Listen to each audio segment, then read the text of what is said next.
നയിക്കാൻ പോകുന്ന ബഹുമാനപ്പെട്ട VP ജോസഫ് അച്ഛനെ നമുക്ക് ദൈവപിതാവിൻ്റെ കരങ്ങളിൽ സമർപ്പിച്ച് പ്രാർത്ഥിക്കാം.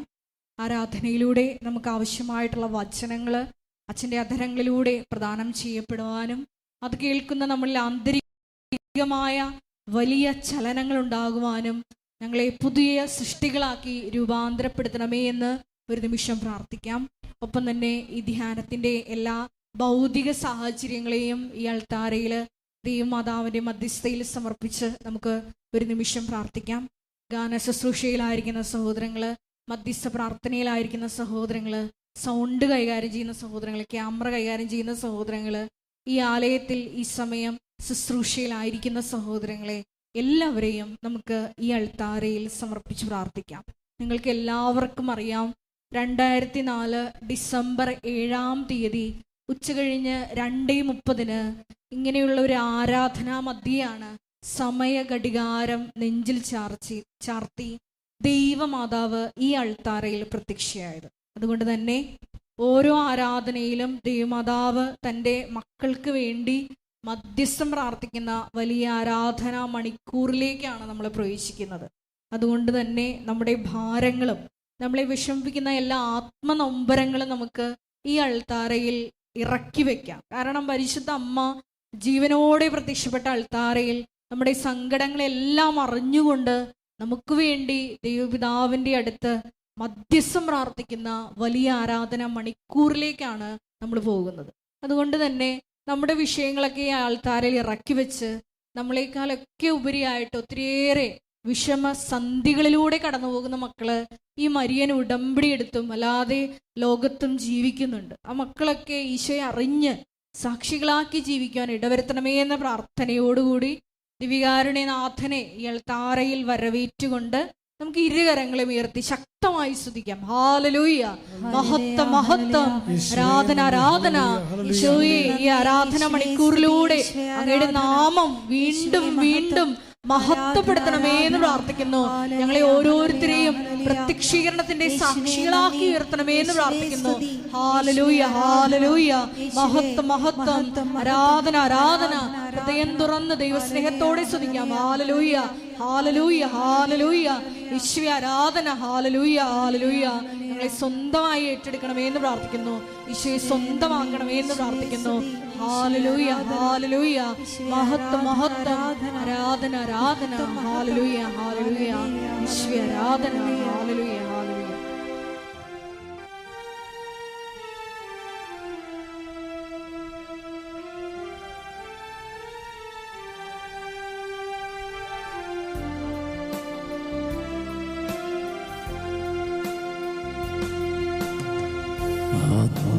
ആത്മാവുണരുന്ന നിമിഷം, ആനന്ദദായക നിമിഷം, കണ്ണീർ തുടയ്ക്കാൻ മാറോടു ചേർക്കാൻ ഈശോ എഴുന്നള്ളും നിമിഷം, ഇത് ആരാധനയുടെ നിമിഷം.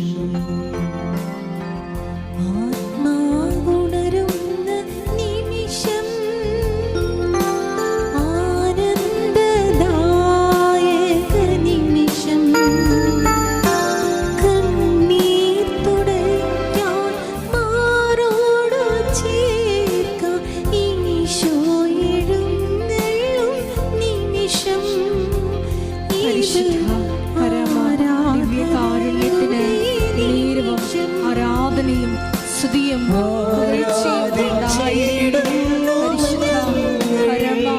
ദിവ്യകാരുണ്യത്തിന് ആരാധനയും സ്തുതിയും പുകഴ്ചയും ദിവ്യകാരുണ്യത്തിന് നേരവും ആരാധനയും സ്തുതിയും പുകഴ്ചയും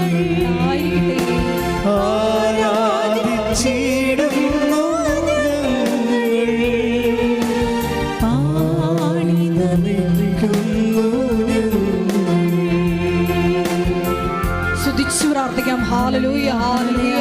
ദിവ്യകാരുണ്യനാഥ, ശക്തിയായി സൗഖ്യമായി സാന്ത്വനമായി ഞങ്ങളുടെ നിയോഗങ്ങളിൽ ഞങ്ങളുടെ ജീവിതത്തിൽ വന്ന് നിറയണമേ എന്ന് പ്രാർത്ഥിക്കുന്നു. ഞങ്ങളെ ശക്തിപ്പെടുത്തണമേ എന്ന് പ്രാർത്ഥിക്കുന്നു. വഴി നടത്തണമേ എന്ന് പ്രാർത്ഥിക്കുന്നു. Hallelujah, hallelujah. മഹത്വം, ആരാധന, ആരാധന. ഹല്ലേലൂയ. യേശുവേ നന്ദി.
പരിശുദ്ധ പരമദിവ്യകാരുണ്യത്തിന് നേരവും ആരാധനയും സ്തുതിയും പുകഴ്ചയും ഉണ്ടായിരിക്കട്ടെ. പരിശുദ്ധ പരമദിവ്യകാരുണ്യത്തിന് നേരവും ആരാധനയും സ്തുതിയും പുകഴ്ചയും ഉണ്ടായിരിക്കട്ടെ. പരിശുദ്ധ പരമദിവ്യകാരുണ്യത്തിന് നേരവും ആരാധനയും സ്തുതിയും പുകഴ്ചയും ഉണ്ടായിരിക്കട്ടെ. നമുക്ക് പ്രത്യക്ഷീകരണ മധ്യസ്ഥ പ്രാർത്ഥന വിശ്വാസത്തോടെ ഏറ്റുചൊല്ലാം. അമ്മേ പരിശുദ്ധ അമ്മേ, അമ്മേ പരിശുദ്ധ അമ്മേ, ദൈവമാതാവേ, ദൈവമാതാവേ, കൃപാസനത്തിലൂടെ ഞങ്ങൾക്കും ഞങ്ങളുടെ ദേശത്തിനും മാധ്യസ്ഥം തേടി എല്ലാ അനുഗ്രഹങ്ങൾക്കും കൃപകൾക്കും ഞങ്ങളിപ്പോൾ ഹൃദയം നിറഞ്ഞ നന്ദി പറയുന്നു. അമ്മേ പരിശുദ്ധ അമ്മേ, ദൈവമാതാവേ, 2004 ഡിസംബർ 7 തീയതി കഴിഞ്ഞ് 2:30 കൃപാസനത്തിൽ സംഭവിച്ച അമ്മയുടെ പ്രത്യക്ഷപ്പെടലിനെക്കുറിച്ച് തിരുസഭയ്ക്ക് സമർപ്പിച്ചിരിക്കുന്ന പഠനരേഖകളുടെ വസ്തുനിഷ്ഠവും ദൈവശാസ്ത്ര വിധിപ്രകാരമുള്ളതുമായ അന്വേഷണ പഠനങ്ങൾ നടത്തി ആ പ്രത്യക്ഷപ്പെടലിലൂടെ പ്രകടമായ ദൈവമാതാവിന്റെ പ്രത്യേക കരുതലും സംരക്ഷണവും വെളിപ്പെടുത്തുന്ന പ്രവാചകന്മാരുടെ വാഗ്ദാനത്തിന്റെ പേടകവും പ്രപഞ്ചപ്രകൃതിയുടെ മാതാവുമായ പരിശുദ്ധ അമ്മയുടെ ഭക്തി തിരുസഭയിൽ കൂടുതൽ പ്രചരിച്ച് ജീവിതത്തിന്റെ ദുരന്ത അവസ്ഥകളിൽ അകപ്പെട്ടു കഴിയുന്ന അനേകായിരം മക്കൾക്ക് ദൈവത്തിന്റെ സാന്നിധ്യവും സന്ധിപ്പും കൂടുതൽ അനുഭവിക്കുവാൻ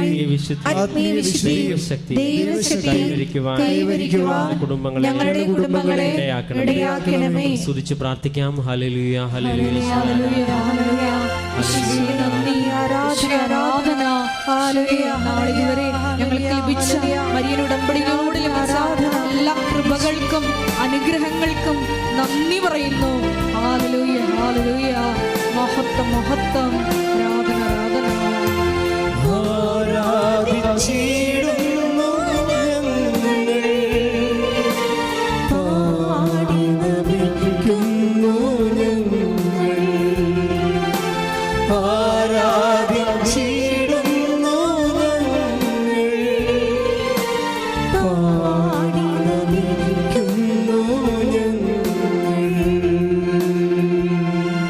പരിശുദ്ധ പരമദിവ്യകാരുണ്യത്തിന് നേരവും ആരാധനയും സ്തുതിയും പുകഴ്ചയും ഉണ്ടായിരിക്കട്ടെ. പരിശുദ്ധ പരമദിവ്യകാരുണ്യത്തിന് നേരവും ആരാധനയും സ്തുതിയും പുകഴ്ചയും ഉണ്ടായിരിക്കട്ടെ. പരിശുദ്ധ പരമദിവ്യകാരുണ്യത്തിന് നേരവും ആരാധനയും സ്തുതിയും പുകഴ്ചയും ഉണ്ടായിരിക്കട്ടെ.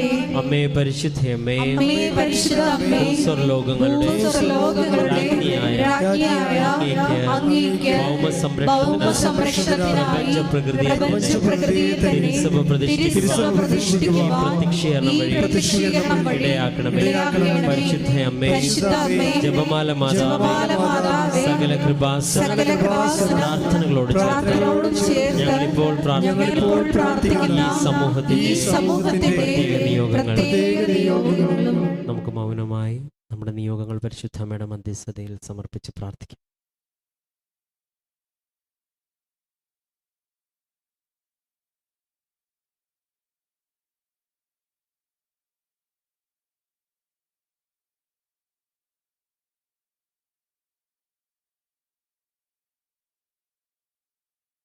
അമ്മയുടെ പ്രത്യക്ഷീകരണത്തിന്റെ ഈ അനുഗ്രഹവേളയിൽ ഞങ്ങൾക്ക് സാധിച്ചു തരുവാൻ കനിയണമേ. ആമേൻ. നമുക്ക് സ്തുതിച്ച് പ്രാർത്ഥിക്കാം. ഹല്ലേലൂയ, ഹല്ലേലൂയ, യേശുവേ നന്ദി, യേശുവേ ആരാധന, ഹല്ലേലൂയ, ഹല്ലേലൂയ, മഹത്വം, മഹത്വം, ആരാധന, ആരാധന, ഹല്ലേലൂയ, ഹല്ലേലൂയ, യേശുവേ ആരാധന, ഹല്ലേലൂയ, ഹല്ലേലൂയ. യേശുവേ നാളിതുവരെ കൃപാസനത്തിൽ വന്നും ഓൺലൈനായി ഉടമ്പടിയെടുത്ത് എല്ലാ മക്കളുടെ നിയോഗങ്ങളെ ഒരിക്കൽ കൂടി അൾത്താരയിൽ സമർപ്പിച്ചു പ്രാർത്ഥിക്കുന്നു. പരിശുദ്ധ അമ്മയുടെ പ്രത്യക്ഷീകരണത്തിന്റെ സാക്ഷികളാക്കി ആ മക്കളെ ഉയർത്തണമേ എന്ന് പ്രാർത്ഥിക്കുന്നു. വലിയ ദൈവാനുഭവം, വ്യക്തിപരമായ ദൈവാനുഭവങ്ങൾ ആ മക്കൾക്ക് നൽകണമേ എന്ന് പ്രാർത്ഥിക്കുന്നു. ഹല്ലേലൂയ, യേശുവേ നന്ദി, കുഞ്ഞാടേ ആത്മനാഥനേ, അങ്ങേ ഞങ്ങൾ ആരാധിക്കുന്നു. എഴുന്നേറ്റ് നിന്നുകൊണ്ട്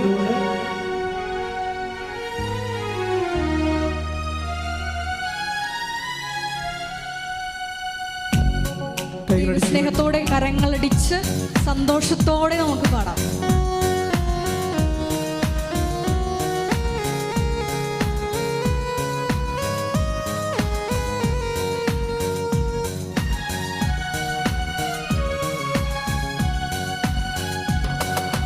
ദൈവകുഞ്ഞാടേ ആത്മനാഥനേ, അങ്ങേ ഞങ്ങൾ ആരാധിക്കുന്നു.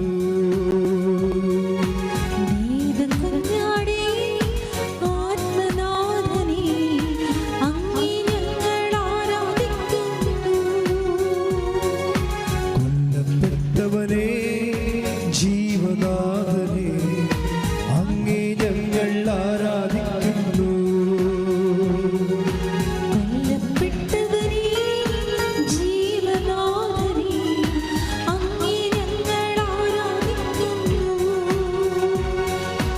ആരാധിക്കുന്നു, ഞങ്ങൾ ആരാധിക്കുന്നു. കരങ്ങൾ ഉയർത്തിയടിച്ചുകൊണ്ട് ആരാധിക്കുന്നു, ഞങ്ങൾ ആരാധിക്കുന്നു. ഹല്ലേലൂയ, ആമേൻ, ആമേൻ, ആമേൻ, യേശുനാഥാ, ആമേൻ, ആമേൻ, ദൈവപുത്രാ, ആമേൻ, ആമേൻ, സർവശക്താ, നിത്യപിതാവേ, ആമേൻ, ആമേൻ, യേശുനാഥാ, ആമേൻ, ആമേൻ, ദൈവപുത്രാ, ആമേൻ, ആമേൻ, സർവശക്താ, നിത്യപിതാവേ,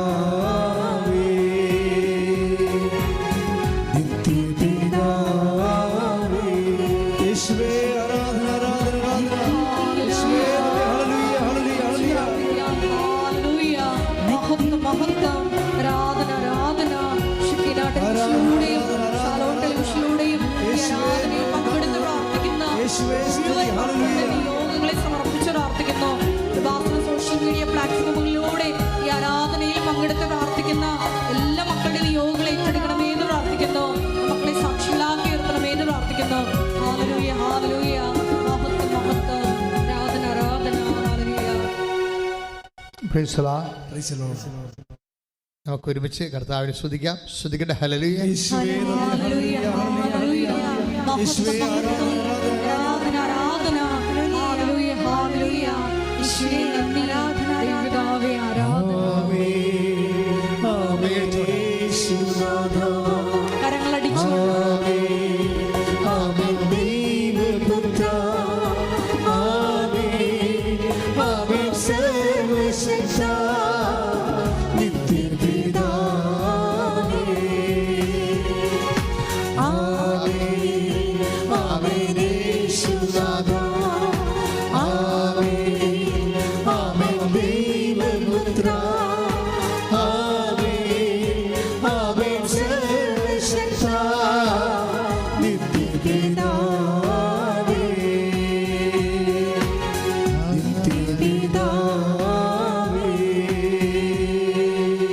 ഇരിക്കുക.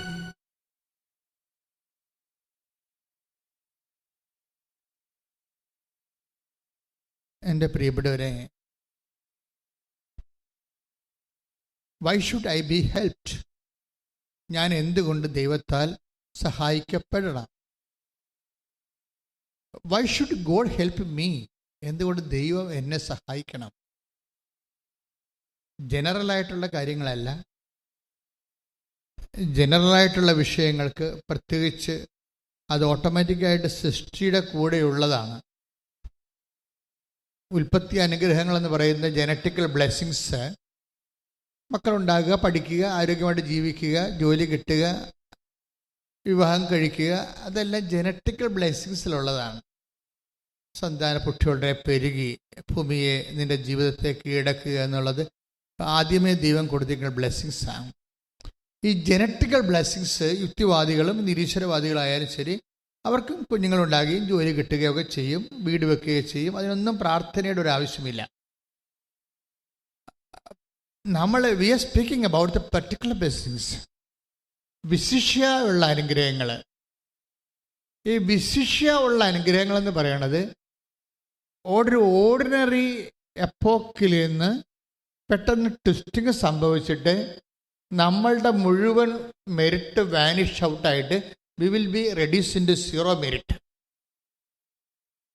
ഈ സീറോ മെറിറ്റ്കാരാണ് ഒരു ദൈവത്തിൻ്റെ സ്പെഷ്യൽ സഹായം ആവശ്യമായി വരുന്നവർ. അതുകൊണ്ട് നമ്മൾ ഇവിടെ ഇരിക്കണത്. നോർമലായിട്ട് ഓർഡിനറി ആയിട്ട് നടക്കുന്ന പല കാര്യങ്ങൾ നടക്കാതെ നമ്മളത് എക്സ്ട്രാ ഓർഡിനറി ബ്ലെസ്സിങ്സിലേക്ക് വന്നിരിക്കുകയാണ്.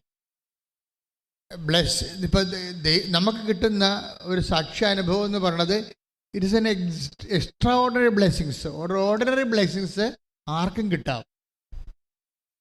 പക്ഷേ സീറോ മെറിറ്റിലേക്ക് വരുമ്പോൾ നമ്മളുടെ കഴിവ് ഇനി വിലപ്പോകത്തില്ല എന്ന് വരുന്ന അവസ്ഥയിൽ നമ്മൾക്കൊരു അവലംബം ആവശ്യമായി വരും. ഇതിനാണ് എക്സ്ട്രാ ഓർഡിനറി ബ്ലെസ്സിങ്സ് എന്ന് പറയണത്. എക്സ്ട്രാ ഓർഡിനറി വിശേഷവിദ്യയായ അനുഗ്രഹങ്ങൾ ഏറ്റവും കൂടുതൽ ടാർപ്പിംഗ് നടക്കുന്നത് കവനന്റിലാണ്, ഉടമ്പടിയിലാണ്. എക്സ്ട്രാ ഓർഡിനറി അനുഗ്രഹങ്ങൾ മനുഷ്യന് ഇന്നത്തെ കാലത്ത് ഏറ്റവും കൂടുതൽ ലഭിക്കുന്നത് ഉടമ്പടിയിലാണ്. കാര്യം നമ്മൾ ഒരു ദിവസം അപ്പ് ചെയ്യുന്നത് 20 സാക്ഷ്യങ്ങളാണ്. 10 സാക്ഷ്യങ്ങൾ ഇൻഡിവിജ്വൽ സാക്ഷ്യങ്ങൾ അപ്പ് ചെയ്യും. കൂടാതെ കളക്റ്റീവായിട്ട് ക്ലസ്റ്ററായിട്ട് ഒരു 15 സാക്ഷ്യം വേറെ അപ്പ് ചെയ്യും. അതെല്ലാം സിംഗിൾ ഡേയിലാണ്. അപ്പം മനുഷ്യൻ്റെ ദൈവാനുഭവങ്ങളെ ഏറ്റവും കൂടുതൽ വെൽക്കം ചെയ്യുന്നത് കവനൻ്റാണ്. മനുഷ്യൻ്റെ ക്ലേശങ്ങൾ, വ്യത്യസ്തങ്ങളായ രീതിയിലുള്ള അവൻ്റെ ക്ലേശങ്ങളെ ഭയങ്കരമായ രീതിയിൽ ഹോൾ ഹാർട്ടഡ് വെൽക്കമിംഗ് ആണ് ഈ കവനൻറ്റിൻ്റെ പ്രൊവിഷനിൽ നടക്കുന്നത്. Covenant is a provision of God where God welcomes everybody in any situation. അത്രയും കൃത്യമായിട്ട്. അതുകൊണ്ട് നമ്മൾക്ക് ആൾക്കാർ ഇപ്പം പറയണത്, അവർക്കൊരു വിഷമം ഉണ്ടായ ഉടനെ അറിയാവുന്നവർ പറയും കൃപാസാമ എടുത്ത് പോയാൽ ശരിയാകും എന്ന് പറയും. അപ്പം നിങ്ങൾ വിചാരിക്കും കൃപാസന അമ്മയെ ഞങ്ങളിങ്ങനെ ഐഡിയലായിട്ട് ഉയർത്തിക്കൊണ്ട് വരികയാണ്. അല്ല, നമ്മൾ ഉയർത്തിക്കൊണ്ട് പോകുന്നത് ക്രിസ്തുവിനെയാണ്. കൃപാസനം അമ്മയുടെ ഒരു മോഡ് ഓഫ് ഒപ്രാന്തിയിൽ നമ്മൾ ക്രിസ്തുവിനെ ഇങ്ങനെ ഹൈലൈറ്റ് ചെയ്യാൻ വേണ്ടി ഇന്ന് ഉപയോഗിക്കുന്ന ഏറ്റവും മീനിങ് ഫുള്ളായിട്ടുള്ള ഒരു ഓപ്പറേഷൻ മോഡാണ് മരിയൻ ഉടമ്പടി എന്ന് പറയണത്. നിങ്ങൾ നോക്കിയാൽ മനസ്സിലാവും. നിങ്ങളോട് ഞങ്ങൾ പറയണതും മാതാവിന് സാക്ഷ്യം വഹിക്കാനല്ല പറയണത്, ഞങ്ങൾ പറയണത് ക്രിസ്തുവിന് സാക്ഷ്യം വഹിക്കാനാണ് പറയുന്നത്. ഇന്ന് സഭയ്ക്ക് ഏറ്റവും ആവശ്യമുള്ളത് ദൈവം ഈ ഭൂമിയിലുണ്ട്. വിഷമസന്ധിയിലിരിക്കുന്ന മനുഷ്യനെ ആശ്വാസത്തിൻ്റെ കൈകൾ അവൻ നീട്ടിത്തരും. ആരിലേക്കാണ് അത് നീട്ടിത്തരണത്? അങ്ങനെ ആശ്വാസത്തിൻ്റെ കൈകൾ നമുക്ക് ലഭിക്കുന്നതിന് നമ്മൾ എന്താണ് ചെയ്യേണ്ടത്? ഞങ്ങൾ എന്താണ് ചെയ്യേണ്ടത് എന്ന് ബൈബിള് കേൾക്കുന്ന ആൾക്കാർ ഉടനെ ചോദിക്കുന്നത്, ഞങ്ങൾ എന്താണ് ചെയ്യേണ്ടത്? Take the word of God. ഞങ്ങൾ എന്താണ് ചെയ്യേണ്ടത്? സ്നാപക യോഹന്നാനോട് ജനങ്ങൾ പട്ടാളക്കാരൊക്കെ ചോദിച്ചതാണ്. ശ്രുതികട്ടെ ഹല്ലേലൂയ. യേശുവേ നന്ദി. ഹല്ലേലൂയ ഹല്ലേലൂയ ഹല്ലേലൂയ ഹല്ലേലൂയ ഹല്ലേലൂയ. 3:10 വിശുദ്ധ ലൂക്കായുടെ സുവിശേഷം 3-ാം അധ്യായം 10-ാമത്തെ വാക്യം. ജനക്കൂട്ടം അവനോട് ചോദിച്ചു. അവന് പറഞ്ഞ് ഏറ്റു പറഞ്ഞ് ജനക്കൂട്ടം അവനോട് ചോദിച്ചു, ഞങ്ങൾ എന്താണ് ചെയ്യേണ്ടത്? അവൻ പറഞ്ഞു, രണ്ടുടുപ്പുള്ളവൻ ഒന്ന് ഇല്ലാത്തവന് കൊടുക്കട്ടെ, ഭക്ഷണം ഉള്ളവനും അങ്ങനെ ചെയ്യട്ടെ. ചുങ്കക്കാരും സ്നാനം സ്വീകരിക്കാൻ വന്നു. അവരും അവനോട് ചോദിച്ചു, ഗുരോ, ഞങ്ങൾ എന്ത് ചെയ്യണം? അവൻ പറഞ്ഞു, നിങ്ങളോട് ആജ്ഞാപിച്ചിട്ടുള്ളതിൽ കൂടുതൽ ഈടാക്കരുത്. പടയാളികളും അവനോട് ചോദിച്ചു, ഞങ്ങൾ എന്ത് ചെയ്യണം? അവൻ അവരോട് പറഞ്ഞു, നിങ്ങൾ ആരെയും ഭീഷണിപ്പെടുത്തരുത്, വ്യാജമായ കുറ്റാരോപണവും അരുത്, വേതനം കൊണ്ട് തൃപ്തിപ്പെടണം. ഇപ്പൊ ചുങ്കക്കാരോട് എന്താ പറഞ്ഞത്? നിങ്ങൾ ആരോടും കൂടുതൽ ഈടാക്കരുത്. അപ്പോൾ ഈ കൂടുതൽ ഈടാക്കുക എന്നുള്ളത് എപ്പോഴും നമ്മളുടെ ജീവിതത്തിലുള്ള ഒരു ജന്മിത്ത മനോഭാവങ്ങളിൽ വരുന്ന ഒരു സംഭവമാണ്. നമ്മളെല്ലാവരും ജന്മികളാണേ. ഇവിടെ ആരും തൊഴിലാളികളും കുടികിടപ്പുകാരും ഇല്ല, എല്ലാവരും ജന്മികളാണ്. അവരുടെ താഴെ ഉള്ളവരോട് അവർ കൂടുതൽ ഈടാക്കും. എപ്പോഴായാലും അവരുടെ റൂളിങ്ങിൻ്റെ താഴെയുള്ളത് ആരാണ്, അവരോട് അവരുടെ എല്ലൊടിയണ രീതിയിൽ അവർ നമ്മൾ ഈടാക്കും. അതാണ് എല്ലാവരും ജന്മികളാണെന്ന് പറയണത്. ആരെങ്കിലും ഒരു വംശത്തെ ജന്മികളായിട്ട് അവരുടെ അരിവാൾ കൊണ്ട് അവരുടെ പെടലെടുക്കാൻ നടക്കേണ്ട ആവശ്യമില്ല. ബേസിക്കായിട്ട് മനോഭാവത്തിൽ എല്ലാവരും ജന്മികളാണ്. എല്ലാവരും അവരുടെ താഴെയുള്ളവർക്ക് നിന്ന് മാക്സിമം ഈടാക്കാൻ നോക്കും. ഇപ്പം ആങ്ങളമാരാണെങ്കിൽ പെങ്ങന്മാരെ കൊണ്ട് എന്തുമാത്രം ഒഴിക്കാൻ പറ്റും അത്രയും ചെയ്യും. അതുപോലെ ഭർത്താക്കന്മാർ ഭാര്യയെ കൊണ്ടും ചെയ്യും. ഇങ്ങനെ തങ്ങളുടെ കീഴിലുള്ള കൂടുതൽ ഈടാക്കുക, ഇതെല്ലാം സുവിശേഷത്തിൻ്റെ പെർസ്പെക്റ്റീവിൽ വരുന്ന വിഷയങ്ങളാണ്. നിങ്ങളൊന്ന് ചിന്തിക്കണം, നല്ലതാണ്. ഞാൻ ആരെങ്കിലും കൊണ്ട് കൂടുതൽ ഈടാക്കുന്നുണ്ടോ എന്ന് ചോദിക്കണം. ഇപ്പം ചില ആൾക്കാരെ കണ്ടില്ലേ, അതായത് അവരുടെ അടുത്ത് കണ്ണട ഇരിക്കുന്നുണ്ടെങ്കിലും പിള്ളേരെ വിളിക്കും, സജി എന്നൊക്കെ വിളിച്ചു വന്നിട്ട്, ഡാ സജി എന്താ അപ്പ കണ്ണട എന്തേ? കണ്ണട അപ്പൻ്റെ അടുത്തിരിപ്പില്ലേ, എടുക്കത്തില്ല അപ്പൻ. കൂടുതൽ ഈടാക്കുകയാണ്. ആ കൊച്ചിനെ വിളിച്ചുകൊണ്ട് വന്ന് വല്ല കാര്യമുണ്ട്. ഇതാണ് ഞാൻ പറഞ്ഞത്, എല്ലാം ജന്മികളാണെന്ന് പറഞ്ഞതിൻ്റെ കാരണം ഇതാണ്. കണ്ണട അടുത്തിരിപ്പുണ്ടെങ്കിലും കളിക്കാൻ പോയ കൊച്ചിനെ വിളിച്ചു വരുത്തിയിട്ടുണ്ട്, അടുത്തുള്ള കണ്ണട ഇടിപ്പിക്കും, അവിടെ നിന്ന് അനങ്ങത്തില്ല. അപ്പം എല്ലാവരുടെ ഉള്ളിലും ഈ ഒരു സാധനം കിടക്കുന്നുണ്ട്. സുവിശേഷം സ്വീകരിക്കുമ്പോൾ ഇതിനൊരു മാറ്റം ഉണ്ടാകണം.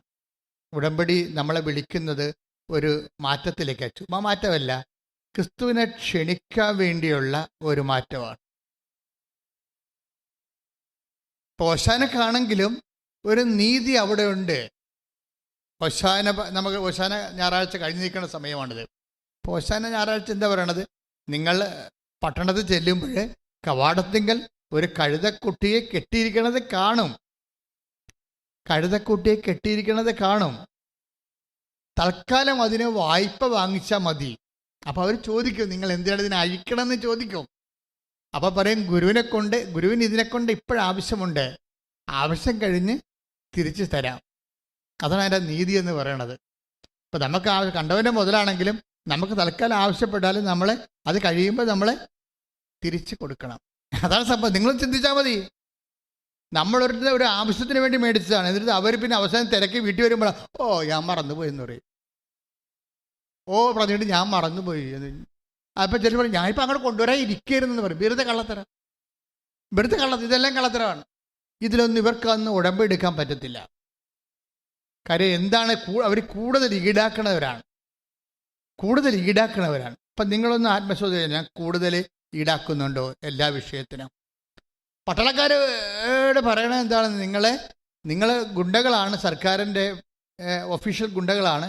പക്ഷെ ഗുണ്ട പണി എല്ലായിടത്തും പോയി കാണിച്ചേക്കരുത്. അല്ലേ? ഇപ്പം പട്ടാളക്കാരും പോലീസുകാരെന്നൊക്കെ പറയുമ്പോൾ സർക്കാരിൻ്റെ ഒഫീഷ്യലായിട്ടുള്ള മർദ്ദന ഉപകരണങ്ങളാണ് അവർക്ക് അവരുടെ ജോലി അതാണ്. കാര്യം തിന്മ ചെയ്യുന്നവനെ ജനങ്ങൾക്ക് സുരക്ഷിതവും സമാധാന ജീവിതവുമായി കൊടുക്കാൻ വേണ്ടി അവരെ ഗുണ്ടാപ്പണി സർക്കാരിന് വേണ്ടി ചെയ്യുന്ന ആൾക്കാർ, പട്ടാളക്കാരല്ല. ഇപ്പോഴും അല്ല, പണ്ടും അങ്ങനെ തന്നെ. ആ പണി ഇല്ലെങ്കിൽ ഈ സമൂഹം നശിച്ചു പോകും. പട്ടാളക്കാരും പോലീസുകാരൊക്കെ ഇല്ലെന്നുണ്ടെങ്കിൽ നാട്ടിൽ കണ്ട എല്ലാ ബുദ്ധിയും ബോധവും ഇല്ലാത്ത, നിയമബോധവും ഇല്ലാത്ത, നിയമത്തോട് ബഹുമാനം ഇല്ലാത്തവന്മാരെല്ലാം ഗുണ്ടകളാവും. അങ്ങനെ ജനജീവിതത്തിൻ്റെ സമാധാനം നഷ്ടപ്പെടും. പക്ഷേ അങ്ങനെ പട്ടാളക്കാരെന്ന് ചോദിക്കുമ്പോൾ എന്താ പറയണത്? Take the word of God. പട്ടാളക്കാരോട് വന്ന് ചോദിച്ചു, പടയാളികളും അവനോട് ചോദിച്ചു, ഞങ്ങൾ എന്ത് ചെയ്യണം? അവൻ അവരോട് പറഞ്ഞു, നിങ്ങൾ ആരെയും ഭീഷണിപ്പെടുത്തരുത്, വ്യാജമായ കുറ്റാരോപണവും അരുത്, വേതനം കൊണ്ട് തൃപ്തിപ്പെടണം. വ്യാജമായ കുറ്റാരോപണം ചെയ്യരുത്. നിങ്ങൾ വേതനം കൊണ്ട് ഈ തൃപ്തിപ്പെടല ഉള്ള വിഷയമാണല്ലേ മനുഷ്യൻ്റെ ഏറ്റവും വലിയ പ്രോബ്ലം, തൃപ്തിപ്പെടലാണ്. ഇപ്പോൾ പട്ടാളക്കാരോട് പറഞ്ഞിരിക്കുന്നത് നിങ്ങളെ കിട്ടിയ ശമ്പളം കൊണ്ട് തൃപ്തിപ്പെടാൻ പറഞ്ഞിരിക്കുകയാണ്. പക്ഷെ ഇവിടുത്തെ പ്രശ്നം എന്താണ്? തൃപ്തിയുടെ നിലവാരം എന്താണെന്ന് ആർക്കും അറിയത്തില്ല. തൃപ്തി ഓരോ ദിവസം ചെല്ലുന്തോറും ആൾക്കാരുടെ തൃപ്തിയുടെ നിലവാരം കൂടിക്കൊണ്ടിരിക്കും. ഈ കൊല്ലം മാരുതി കൊണ്ട് അഡ്ജസ്റ്റ് ചെയ്യുകയാണ്, തൃപ്തിപ്പെടുകയാണ്. അടുത്ത കൊല്ലം ഒപ്പലാസ്ട്ര കൊണ്ടുവരും. കാര്യം എന്താ? തൃപ്തിയില്ല. ഈ മാരുതി കൊണ്ട് തൃപ്തിയില്ല. പിന്നെ എങ്ങനെയാണ് ഏത് കാലത്ത് മനുഷ്യൻ രക്ഷപ്പെടാനും? ഏത് കാലത്ത്? അതാണ് നിങ്ങൾ തൃപ്തിപ്പെടുക എന്നുള്ളത് സുവിശേഷത്തിൻ്റെ പ്രധാനപ്പെട്ട ഒരു നിലവാരമാണ്. ഇതിന് ഉള്ള പ്രശ്നമെന്ന് പറയണത്, ഇത് മനുഷ്യൻ നിങ്ങൾ ഏത് മതം എടുത്താലും ഏത് ജീവിത രീതി എടുത്താലും മനുഷ്യനെ തൃപ്തിപ്പെടുത്താൻ ബുദ്ധനോട് ചോദിച്ചു, തൃപ്തിപ്പെടുത്താൻ എന്ത് ചെയ്യണം? ബുദ്ധൻ ഒരു പൊട്ടത്തരം പറഞ്ഞു. അങ്ങേര് പറഞ്ഞ്, desire is the cause of evil. എല്ലാ തിന്മകൾക്കും കാരണം ഡിസയറാണ്. ഇവിടെ ഡിസയർ എന്നാണ് അവസാനിക്കണത്? കടലിൽ ഓളം അവസാനിപ്പിക്കാൻ വല്ല മാർഗം ഉണ്ടാന്ന് ചോദിച്ചു കഴിഞ്ഞാൽ എന്ത് ചെയ്യും? കടലിനെ സ്വിച്ചിട്ട് നമ്മൾ എയർ ബ്രേക്ക് ചെയ്യുക? ഇല്ല. കടലാണെങ്കിൽ ഓളം ഉണ്ടാവും, മനസ്സാണെങ്കിൽ ഇച്ഛകൾ ഉണ്ടായിക്കൊണ്ടിരിക്കും. അത് പുതിയ പുതിയ തൃപ്തി പുതിയ അതൃപ്തികൾ ഉണ്ടായിക്കൊണ്ടിരിക്കും. ഈ ഏറ്റവും വലിയ ആധ്യാത്മികതയുടെ ഏറ്റവും വലിയ വില്ലൻ എന്ന് പറയുന്നത് പുതിയ അതൃപ്തികളാണ്. പുതിയ അതൃപ്തികൾ കാലത്തിൻ്റെ കുഴപ്പം വെച്ചാൽ കാലത്തിൻ്റെ ഒപ്പം നമ്മൾ വളരുന്നതനുസരിച്ച് പുതിയ അതൃപ്തികൾ ഉണ്ടായിക്കൊണ്ടിരിക്കും. ഒരു നില വെച്ച് താമസിക്കുന്നവന് അതൃപ്തിയാണ്.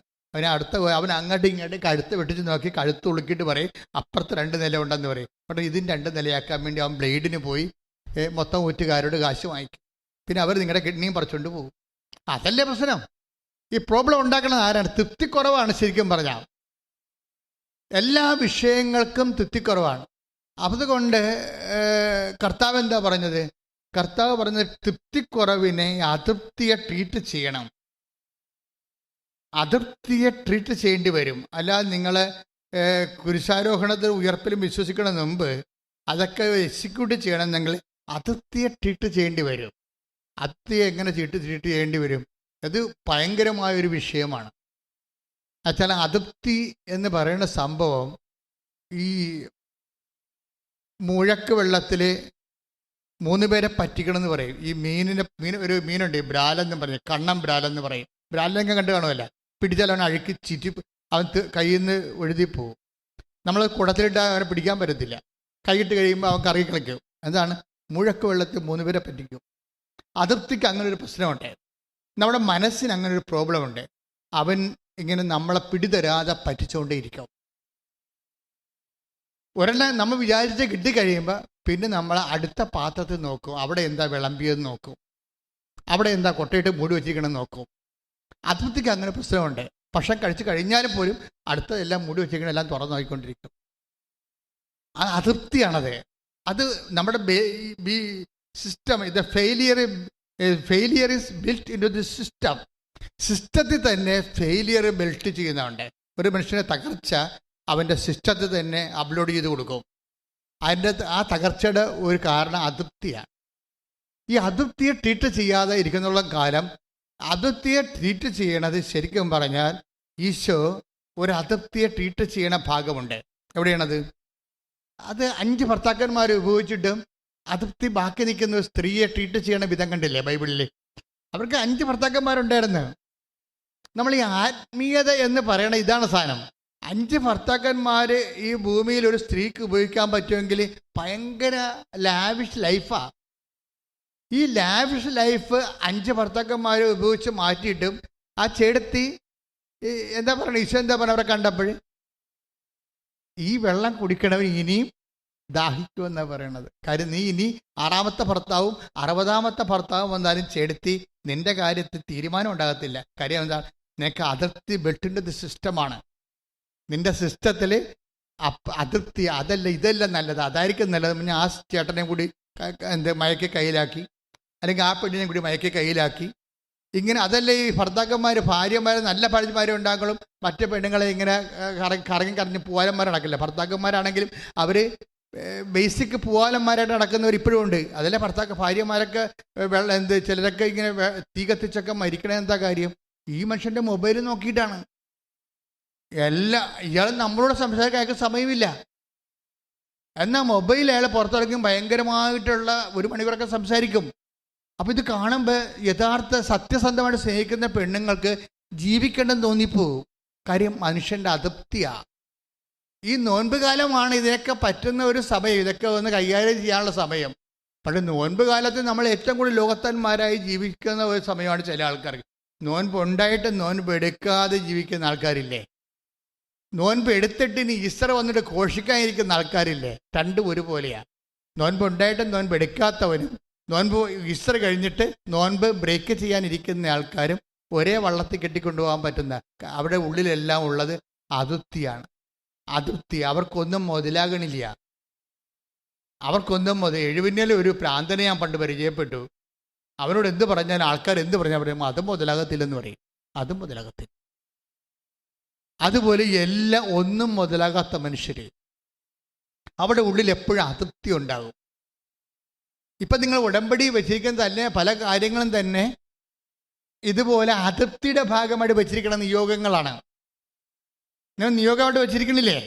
ഈ പല കാര്യവും ഇല്ലെങ്കിൽ നിങ്ങൾക്ക് ജീവിക്കാം, പക്ഷെ നിങ്ങൾക്ക് ജീവിക്കാൻ പറ്റത്തില്ല.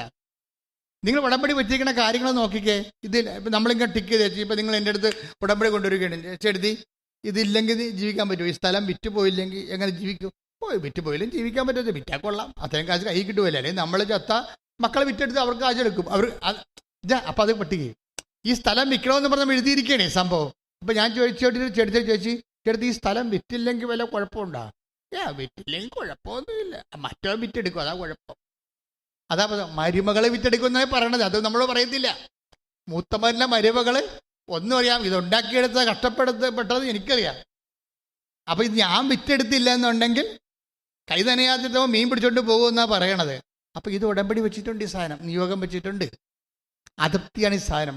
അപ്പം ഇങ്ങനെയുള്ള ഈ ദൈവത്തിന് നിരക്കാത്ത നിയോഗങ്ങൾ അത് ഉടമ്പടിയുടെ നിന്റെ ഒരു ശാപമാണ്. ശരിക്കും പറഞ്ഞാൽ ദൈവത്തിന് നിരക്കാത്ത നിയോഗങ്ങൾ അപ്പം നിനക്ക് നിവർത്തിയില്ലാത്ത കാര്യമാണ്.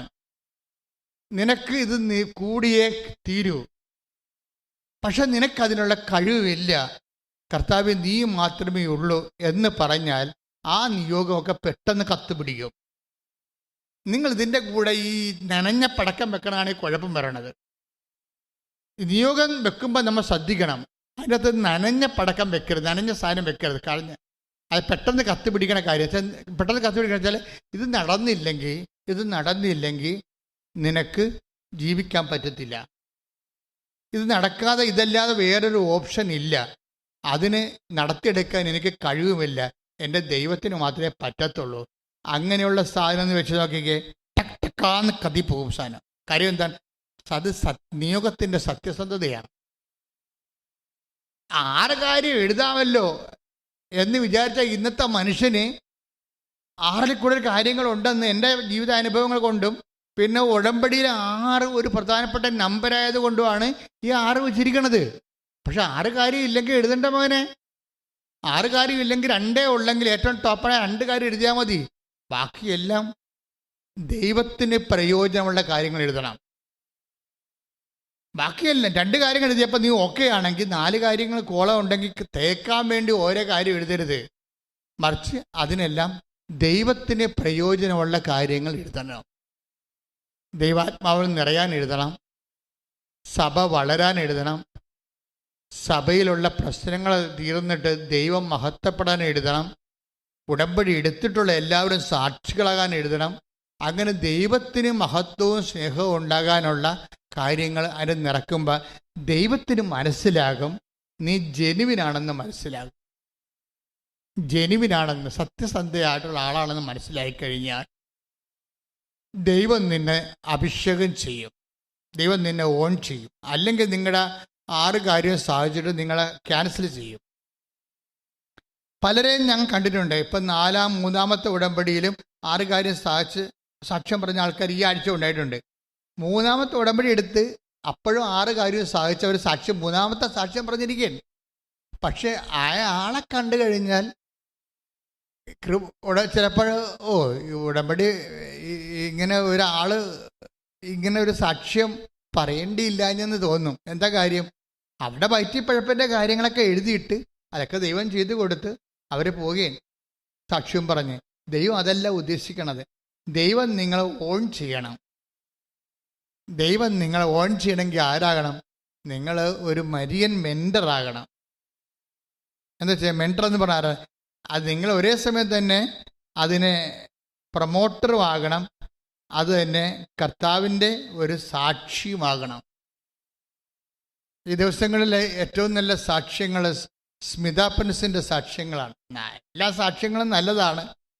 ഈ മരിയൻ മെൻറ്റർഷിപ്പ് ഉള്ളത് കൂടുതലുള്ളത് സ്മിത പ്രിൻസിൻ്റെ സാക്ഷ്യം. ഇത് സ്മിത പ്രിൻസ് എന്ന് പറഞ്ഞത് കഴിഞ്ഞ പോലെ ഈ ദിവസം ഇവിടെ വന്ന ആളാണ്. അതായത് അതിനകത്ത് ശരിയില്ല, തൃശ്ശൂരത്ത് അവിടെ നിന്ന് വന്നതാണ്. സ്മിത പ്രിൻസിൻ്റെ പ്രോബ്ലം എന്താ? അവർ ഭർത്താവിനും ഭാര്യയ്ക്കും 35% അംഗവൈകല്യമാണ്. കാലിന് മുടന്തുള്ളവരാ. അപ്പോൾ വല്ലാത്ത മുടന്താൻ, നിൽക്കാൻ പറ്റുക, നടക്കാനും പ്രയാസമുള്ള ആൾക്കാരാണ്. അപ്പം ഭർത്താവും ഭാര്യയുമാണ്. പക്ഷെ അവർക്ക് 3 കുഞ്ഞുങ്ങളുണ്ട്. അപ്പം 4-ാമത്തെ ഒരു കുഞ്ഞ് അവർക്ക് ജനിച്ച് പ്രഗ്നൻ്റായി. 4-ാമത്തെ കുഞ്ഞ് പ്രഗ്നൻ്റ് ആയപ്പോൾ അവരുടെ ജീവിതത്തിൽ സംഭവിച്ചത് അവർക്ക് ബ്ലീഡിങ് ആയി. പിന്നെ കുഞ്ഞിനെ തന്നെ വയറ് മുഴുവനും നെഞ്ചിൻ്റെ അകത്തോട്ട് കയറിയിരിക്കുകയാണ് സ്കാൻ ചെയ്തപ്പോൾ. അപ്പോൾ കുഞ്ഞ് മരിച്ചു പോകും. അപ്പോൾ അതായത് കുഞ്ഞ് മരിച്ചു പോകുന്നുള്ള കണ്ടീഷനായി. അതായത് ഈ നമ്മുടെ വയറില്ലേ, കുടൽ നെഞ്ചിലോട്ട് കയറിയിരിക്കുക. അപ്പോൾ അങ്ങനെ കയറിയിരിക്കുന്ന കാരണം ഡോക്ടർ പറഞ്ഞ് കുഞ്ഞിനെ അബോർട്ട് ചെയ്യണമെന്ന് പറഞ്ഞു. അപ്പോൾ അബോർട്ട് ചെയ്യണമെന്ന് പറഞ്ഞപ്പോൾ ഇവർക്ക് ഭയങ്കര സങ്കടമായി. അപ്പം ഭർത്താവ് പറഞ്ഞ് അങ്ങനെയാണെങ്കിൽ സ്മിത സൗമ്യ അതിനെ അബോർട്ട് ചെയ്താൽ നമുക്കറിയാമല്ലോ, ഒരു ഗർഭിണിയായ ഭാര്യയ്ക്ക് ഫസ്റ്റ് സപ്പോർട്ട് ആരാണ്? ഹസ്ബൻഡാണ്. അപ്പം ഹസ്ബൻഡ് തന്നെ സൗമ്യ, കാര്യം ഇവൾ മുടന്തിയല്ലേ.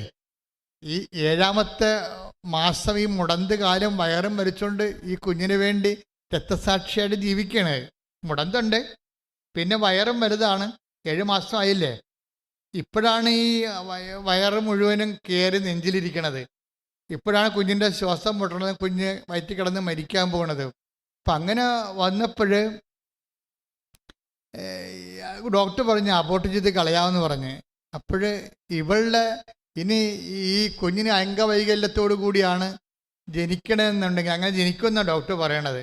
അങ്ങനെ വന്ന ഇപ്പം ഡോക്ടറും കൈവിട്ട്, ഇപ്പം ഹസ്ബൻഡും കൈവിട്ട്.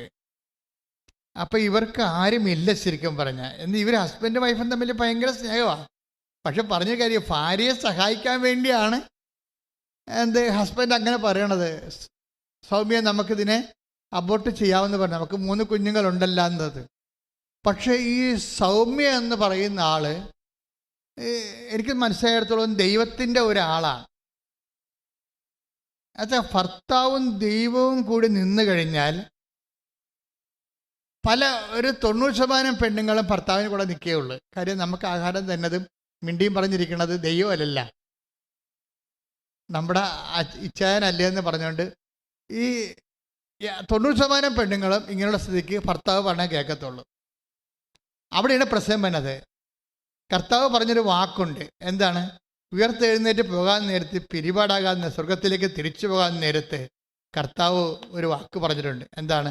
നിങ്ങൾ എന്ത് ചെയ്യണം? നിങ്ങൾ നിങ്ങളുടെ ഭർത്താവിന് സാക്ഷികളായിരിക്കണം, അല്ലെങ്കിൽ ഭാര്യയ്ക്ക് സാക്ഷികളായിരിക്കണം എന്നല്ല പറഞ്ഞത്. നിങ്ങളെന്താ? നിങ്ങൾ എനിക്ക് സാക്ഷികളായിരിക്കണം.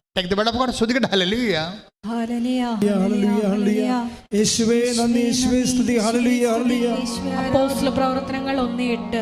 അപ്പോസ്തല പ്രവർത്തനം 1:8. എന്നാൽ പരിശുദ്ധാത്മാവ് നിങ്ങളുടെ മേൽ വന്നു കഴിയുമ്പോൾ, എന്നാൽ പരിശുദ്ധാത്മാവ് നിങ്ങളുടെ മേൽ വന്നു കഴിയുമ്പോൾ നിങ്ങൾ ശക്തി പ്രാപിക്കും. ജെറുസലേമിലും യൂദയ മുഴുവനിലും സമരിയായിലും ഭൂമിയുടെ അതിർത്തികൾ വരെയും നിങ്ങൾ എനിക്ക് സാക്ഷികളായിരിക്കുകയും ചെയ്യും. അപ്പൊ സാക്ഷികളായിരിക്കണം എന്ന് പറഞ്ഞാൽ ഭൂമിയുടെ അതിർത്തികൾ വരെയാണ്. എന്ന് വെച്ചാൽ ആഫ്രിക്ക വരെയാണോ അത് അന്റാർട്ടിക്ക വരെയാണോ? അല്ല, നമ്മുടെ ഭൂമിയുടെ അതിർത്തികൾ വരെ. നമ്മുടെ ഭൂമി എപ്പോഴാണ് തീരണത്? നമ്മുടെ ഭൂമി നമ്മൾ ഓർമ്മക്കുറവ് വന്ന് കിടപ്പിലാകുമ്പോൾ നമ്മുടെ നടപ്പ് തീരൂ. നമ്മുടെ നടപ്പ് എപ്പോൾ തീരുന്നു? അതാണ് നമ്മുടെ ഭൂമിയുടെ തീർച്ച. നമ്മുടെ ആയുസിൻ്റെ അറുതി വരെ നിങ്ങൾ എനിക്ക് ഓർമ്മയുള്ളിടത്തോളം കാലം എന്ന് എൻ്റെ അർത്ഥം. ഓർമ്മ ഉള്ളിടത്തോളം കാലം, നടക്കാൻ പറ്റുന്നിടത്തോളം കാലം നിങ്ങൾ എനിക്ക് സാക്ഷികളായിരിക്കും എന്ന് പ്രാർത്ഥിച്ചേ. കർത്താവേ, ഓർമ്മയുള്ളിടത്തോളം കാലം, നടക്കാൻ പറ്റുന്നിടത്തോളം കാലം അങ്ങയുടെ സാക്ഷിയായി ജീവിക്കാൻ എന്നെ അഭിഷേകം ചെയ്യണം. എന്നെ അഭിഷേകം ചെയ്യണം. ഹല്ലേലൂയ.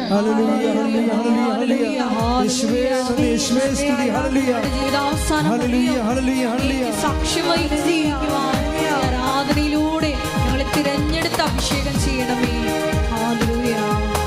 കൃപകളും വരങ്ങളും ജ്വലിച്ചിടുവാൻ ഞങ്ങൾ വചനത്തിൽ വേരൂന്നി വളർന്നിടുവാൻ. കൃപകളും വരങ്ങളും ജ്വലിച്ചിടുവാൻ ഞങ്ങൾ വചനത്തിൽ വേരൂന്നി വളർന്നിടുവാൻ. ഇമ്മഴയെ വീണ്ടും അയക്കണമേ, നിൻ ജനമുണർന്നിടുവാൻ. ഇമ്മഴയെ വീണ്ടും അയക്കണമേ, നിൻ ജനമുണർന്നിടുവാൻ. പരിശുദ്ധാത്മാവേ, ശക്തി പകർന്നിടണേ.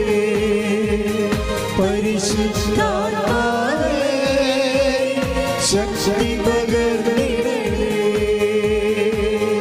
പരിശുദ്ധ പരമ ദിവ്യകാരുണ്യത്തിന് ആരാധനയും സ്തുതിയും പുകഴ്ചയും ഉണ്ടായിരിക്കട്ടെ. അപ്പോൾ ഒരു ഗ്രീവിയസ് ആയിട്ടുള്ള ഒരു ക്രൂഷ്യൽ കാഷ്വാലിറ്റി നമ്മുടെ മുമ്പിൽ വരുമ്പോൾ മാത്രമേ നമ്മൾ വിശ്വാസിയാണോ ഇല്ലയോ എന്നറിയത്തുള്ളൂ. ഇപ്പം സൗമ്യ ഒരു വിശ്വാസിയാണ്. എങ്ങനെ? ദൈവം മുദ്ര വെച്ച വിശ്വാസിയാണ്. വിശ്വാസികൾ എനിക്ക് തോന്നുന്നത് എൻ്റെ അനുഭവത്തിൽ 2 തരമാണ്. മുദ്ര വെച്ച വിശ്വാസികളും ഒരു മുദ്രയും ഇല്ലാതെ വിശ്വാസികളാണ് എന്ന് പറഞ്ഞ് സ്വയം പ്രഖ്യാപിത വിശ്വാസികളും. സ്വയം പ്രഖ്യാപിത വിശ്വാസികൾ സഭയിൽ 80%. സ്വയം പ്രഖ്യാപിത വിശ്വാസികൾ സഭയിൽ 80%. ദൈവം അംഗീകരിച്ചത് ഒരു 20% കാണുമായിരിക്കും. എന്താണ്? സൗമ്യ എന്താ പറയണത്? ഡോക്ടർ കൈ ഒഴിഞ്ഞു, ഇവർക്ക് മുടന്താണ്, അവളുടെ കൊച്ചിൻ്റെ വയറ് കുടല് ചങ്കിൽ കയറിയിരിക്കുകയാണ്, അത് കൊച്ചു ചത്തുപോകുമെന്ന് പറഞ്ഞ് ഭർത്താവും അവളെ സംരക്ഷിക്കാൻ വേണ്ടി പറഞ്ഞ് ഇതിനെ നമുക്ക് കളയാമെന്ന് പറഞ്ഞു. ഇവളെ കളയത്തില്ല. കളയാതെ പക്ഷെ അവളെ സപ്പോർട്ട് ചെയ്യാൻ ആരുമില്ല. അവൾ പറയണേ എനിക്ക് ഒത്തിരി കസിൻസ് ഉണ്ടെന്നാണ് പറയണത്. എനിക്കൊത്തിരി കസിൻസ് ഉണ്ട്. പക്ഷേ ഇപ്പോഴ് ആരും ഈ ഒരു വിഷയത്തിൽ എനിക്കൊരു നല്ല വാക്ക് പറയാൻ പോലും ആരുമില്ല. എന്താ കാര്യം? ഇവള് സ്വന്തമായിട്ടുണ്ടാക്കിയെടുത്തതാണിത്. ഈ കുരിശ് ആരും ഉണ്ടാക്കി അവിടെ പെടലേക്ക് വെച്ച് കൊടുത്തതല്ല. ഈ കുരിശ് ഇവക്ക് വേണമെങ്കിൽ ഒഴിവാക്കാമായിരുന്നു. ഡോക്ടറും പറഞ്ഞ് ഭർത്താവും പറഞ്ഞ് ഈ കുരിശ് ഒഴിവാക്കാം.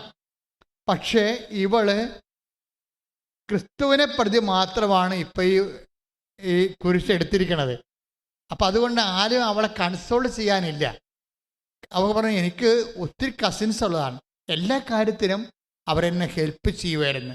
ഇപ്പോഴ് പൊടി പോലും ഇല്ല കണ്ടുപിടിക്കാന്ന് പറഞ്ഞ പോലെയാണ്. കൺസിസ്റ്റൻ്റെ പൊടി പോലും ഇല്ല. അവർ വിളിച്ചു പോലും ചോദിക്കണില്ല.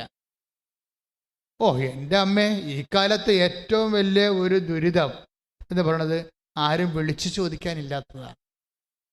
പണ്ട് നമ്മുടെ വീട്ടിൽ വരണമായിരുന്നു അല്ലേ? വണ്ടി ഒന്നും ഇല്ലാഞ്ഞ കാലത്ത് ആൾക്കാർ കാൽനട നടന്നാണ് പോണത്. അപ്പോൾ അത്യാവശ്യ കാര്യത്തിന് ഞങ്ങളുടെ നാട്ടിലൊക്കെ മരണത്തിന് അത്യാവശ്യം എന്നാണ് പറയണത്, ആവശ്യമെന്നാണ് പറയണത്. മരണമല്ലാതെ വേറെ ഒന്നും ആവശ്യമില്ല. ഞങ്ങളുടെ നാട്ടിൽ ഒരു നാട്ടുഭാഷയാണ്. എവിടെ പണ്ടൊക്കെ ഒരു മരിപ്പ് നടന്ന ഉടനെ ഒരാളെ കുറേ കുറിയും കൊടുത്ത് വിടും. അയാൾ നടന്നു പോയി. എൻ്റെ കുഞ്ഞുനാൾ 60കളിലൊക്കെ ഓരോ നാടുകളും അറിയിക്കാൻ പോകും.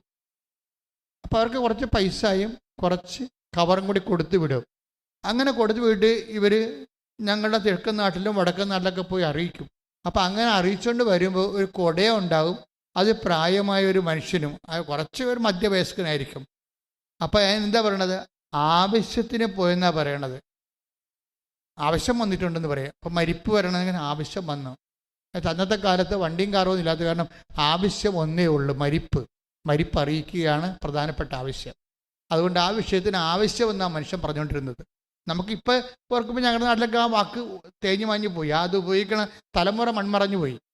ആവശ്യത്തിന് പോയെന്ന് ഉപയോഗിക്കണ തലമുറ എനിക്ക് തോന്നുന്നത് ഒരു 70കളോട് 75 കൂടി അത് ആ തലമുറ മറന്നുപോയി. ഇന്ന് മരണ അറിയിപ്പം തന്നെ പറയണത്. പക്ഷെ മരണ അറിയിപ്പൊന്നും ആരും പോയി അറിയിക്കാറില്ല, വിളിച്ച് പറയാറേ ഉള്ളൂ. അപ്പം ഇന്നത്തെ കാലത്തുള്ള പ്രധാനപ്പെട്ട കാര്യം എന്താണ്? വിളിച്ച് പറഞ്ഞില്ല. നിങ്ങളെന്നെ വിളിച്ച് പറഞ്ഞില്ലല്ലോ എന്നാണ് നമ്മളെ കുറ്റപ്പെടുന്നവർ ചോദിക്കണം. നിങ്ങളെന്നെ വിളിച്ച് പറഞ്ഞോ? അപ്പോൾ ഞാൻ വിളിച്ച് പറഞ്ഞിട്ടും കാര്യമില്ലെന്ന് നമുക്കറിയാം.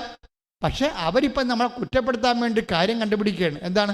നിങ്ങളെന്നെ വിളിച്ച് പറഞ്ഞില്ലല്ല, വിളിച്ച് പറഞ്ഞിട്ടെങ്കിൽ ഞാൻ ഒലക്ക കൊണ്ട് പുട്ട് കുടിച്ച് തന്നേനെന്ന് പറയും. വെറുതെ പറയണത്, ഒന്നും ചെയ്യത്തില്ല. വിളിച്ച് പറഞ്ഞിട്ടെങ്കിൽ പിന്നെ അത് നമ്മളെ നാറ്റിക്കാൻ വേണ്ടി വേറെ കേസായി മാറിയനത്. അത് ചുമ്മാ നമ്മളെ കുറ്റം. ഇതാണ് ജഡിക മനുഷ്യൻ എന്ന് പറയും. പിന്നെ വേറെ ഒരു വർത്തമാനം എന്താ പറയണത്? വിളിച്ച് പറയണതും അതുപോലെ തന്നെ വിളിച്ച് ചോദിക്കണതും. നമ്മളുടെ കിടപ്പിലായി കഴിഞ്ഞാൽ ആദ്യം പടപടാന്ന് പലരും വിളിച്ച് ചോദിക്കും. ആദ്യത്തെ ആഴ്ച കുറേ 50 പേര് വിളിച്ചു ചോദിക്കും. 2 ദിവസം കഴിഞ്ഞ് കഴിഞ്ഞാൽ പിന്നെ വിളിച്ചു ചോദിക്കുന്നവരുടെ എണ്ണം 10 കുറയും. പിന്നെ 2 ആഴ്ച കഴിയുമ്പോൾ വിളിച്ചു ചോദിക്കുന്നവരുടെ എണ്ണം 1 കുറയും. പിന്നെ അപ്പോൾ 2 ആഴ്ചത്തെ ബന്ധങ്ങൾ നിങ്ങൾക്ക് ഉള്ളു കേട്ടാ. നിങ്ങൾ ആനക്കാരിയൊന്നും പറഞ്ഞുകൊണ്ട് തലേ ചുമന്നുകൊണ്ട് കുറേ കണ്ടാമറകൾ നടക്കണില്ലേ കർത്താവിനേക്കാൾ വലിയ ആൾക്കാരായിട്ട്? വെറും 2 ആഴ്ച ആയുസ് മാത്രമേ ഇവന്മാർക്കുള്ളൂ. നിങ്ങൾക്ക് എന്തെങ്കിലും സംഭവിച്ചു കഴിഞ്ഞാൽ 2 ആഴ്ച കഴിയുമ്പോൾ അവസാനം വിളിച്ച ആളും 3 പ്രാവശ്യം കൊണ്ട് വിളിച്ചിട്ട് അവസാനിപ്പിക്കും. വിളിച്ച് ചോദിക്കാൻ ആരുമില്ലാത്തൊരാളായിട്ട് നിങ്ങൾ മാറുമ്പോഴും നിങ്ങൾ വിളിച്ചു ചോദിക്കാൻ ഒരാളുണ്ടായിരിക്കും. ശ്രുതികട്ടെ ഹല്ലേലൂയ. ഹല്ലേലൂയ, ഹല്ലേലൂയ, ഹല്ലേലൂയ. യേശുവേ, ഞങ്ങളുടെ തകർച്ചകളിൽ ആരാധ്യം വരെ കൂടുതൽ യേശുവേ ആരാധന, മഹത്വം, സ്നേഹത്തിന് നന്ദി പറയുന്നു. ആരാധന, ഹല്ലേലൂയ, ഹല്ലേലൂയ.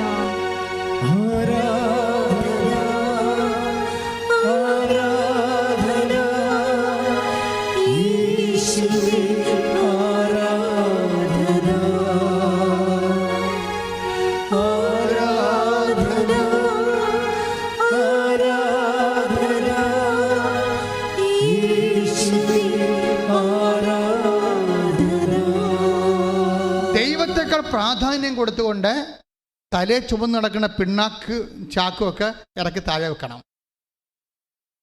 ഞാൻ ബന്ധുക്കളാണ്, സ്വന്തപ്പെട്ടവരാണെന്നൊന്നും പറയണില്ല.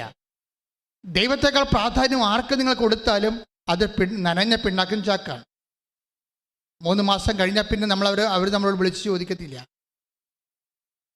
നിന്നെ വിളിച്ചു ചോദിക്കാനുള്ള അവസാനത്തെ ആളും നിന്നെ കൈവിട്ടാലും നിന്നെ വിളിച്ചു ചോദിക്കുകയും നീ ഇനി ഒടുവിൽ ഒരു കണ്ണീരായി നിന്റെ അന്ത്യയാത്രയ്ക്ക് പോകുമ്പോഴും ഒരു മനുഷ്യൻ അവിടെ കൈയും കാണിച്ച് നിൽക്കുന്നുണ്ടാകും. അവൻ്റെ കയ്യൊരു അണിപ്പഴുതുണ്ടാകും. അവൻ്റെ പേരാണ് ക്രിസ്തു. കൈയടിച്ച് സ്തുതിക്കട്ടെ. ഹല്ലേലൂയ. ഹല്ലേലൂയ ഹല്ലേലൂയ ഹല്ലേലൂയ ഹല്ലേലൂയ ആരാധന. ഹല്ലേലൂയ ഹല്ലേലൂയ ആരാധന ആരാധന.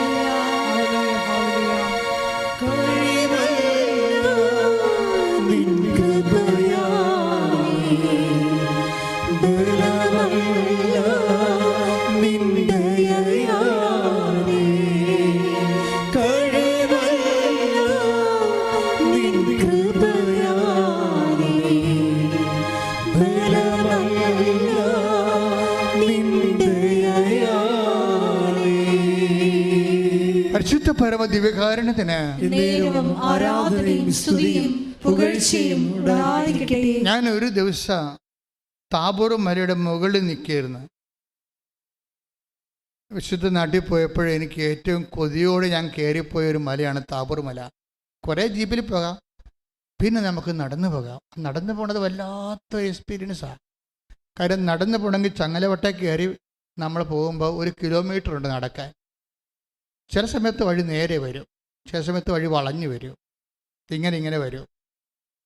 അപ്പോൾ ഈ നടന്നു പോകുമ്പോൾ നമ്മൾ കർത്താവ് രൂപാന്തരപ്പെട്ട ആ ഒരു തനത് ഇടത്തിലേക്ക് നമ്മൾ പോവുകയല്ലേ. നമ്മളും നടന്ന് ചെല്ലുമ്പോൾ നമ്മളൊരു പ്രാർത്ഥിക്കുന്നവർക്ക് ഒരു ഫീലിംഗ് ഉണ്ടാകും.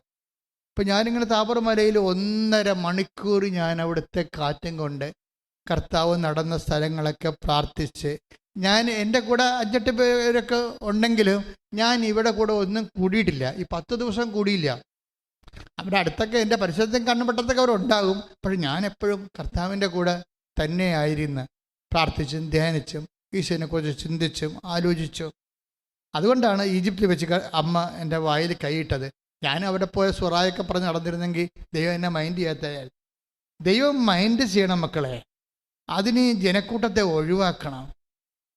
എനിക്ക് ഇന്ന് ഞാനിപ്പോൾ 38 കൊല്ലമായി അച്ഛനായിട്ട്. എനിക്ക് മനസ്സിലായിരിക്കണത് ഏറ്റവും വലിയ ശത്രു ജനക്കൂട്ടമാണ്. എന്ന് വെച്ചാൽ നിൻ്റെ കൂടെ വെറുതെ കൂടിയിരിക്കുന്ന കുറേ ആൾക്കാർ, ഒരു കഥയുമില്ലാതെ അവർ ചെയ്യുന്ന പ്രധാനപ്പെട്ട അവരുടെ ദൗത്യം എന്ന് പറയുന്നത് നിന്നെ ദൈവത്തിൽ നിന്ന് അകറ്റിക്കളയുക മാത്രമാണ്. അവിടെ വ്യാജ ഉപദേശങ്ങൾ, അവർ നമ്മൾക്ക് തരുന്ന അപ്പോയിൻമെൻറ്റുകൾ, അവിടെ നമ്മൾ ഓക്യുപ്പൈ ചെയ്യുന്ന മാർഗങ്ങൾ എല്ലാം പൈശാചികമാണ്. നമുക്ക് തോന്നും അത് ഭയങ്കര സൗഹൃദപരമാണല്ലോ എന്ന്. ഒരു കഥയുമില്ല. കരിയുമ്പോൾ വിരകാൻ കയ്യിലെന്ന് പറഞ്ഞാൽ ചിലപ്പോൾ കയ്യിലും കരിഞ്ഞു പോകും. കർത്താവ് മാത്രമേ ഉണ്ടാകത്തുള്ളൂ. ശ്രുതിക്കട്ടെ. ഹല്ലേലൂയ. ഹല്ലേലൂയ ഹല്ലേലൂയ ഹല്ലേലൂയ സ്തുതി. ഹല്ലേലൂയ ഹല്ലേലൂയ. ആരാധന ആരാധന.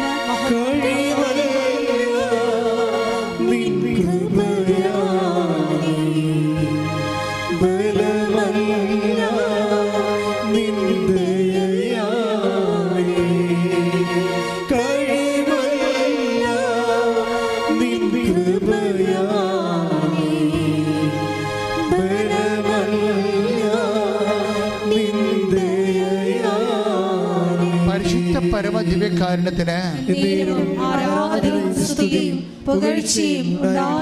ഞാനിങ്ങനെ താബോർ വരെ നിൽക്കുമ്പോൾ എനിക്ക് അവിടുത്തെ ടോപ്പോഗ്രഫിയെക്കുറിച്ച് ഏറെക്കുറെ ഒരു ധാരണ ഉണ്ട്. കിഴക്കോട്ടും തെക്ക് കിഴക്കോട്ടും നോക്കുമ്പോൾ താബോർ മലയിൽ നിന്ന് തെക്ക് കിഴക്കോട്ട് നോക്കുമ്പോൾ ഹെർമോൺ മലയാണ്.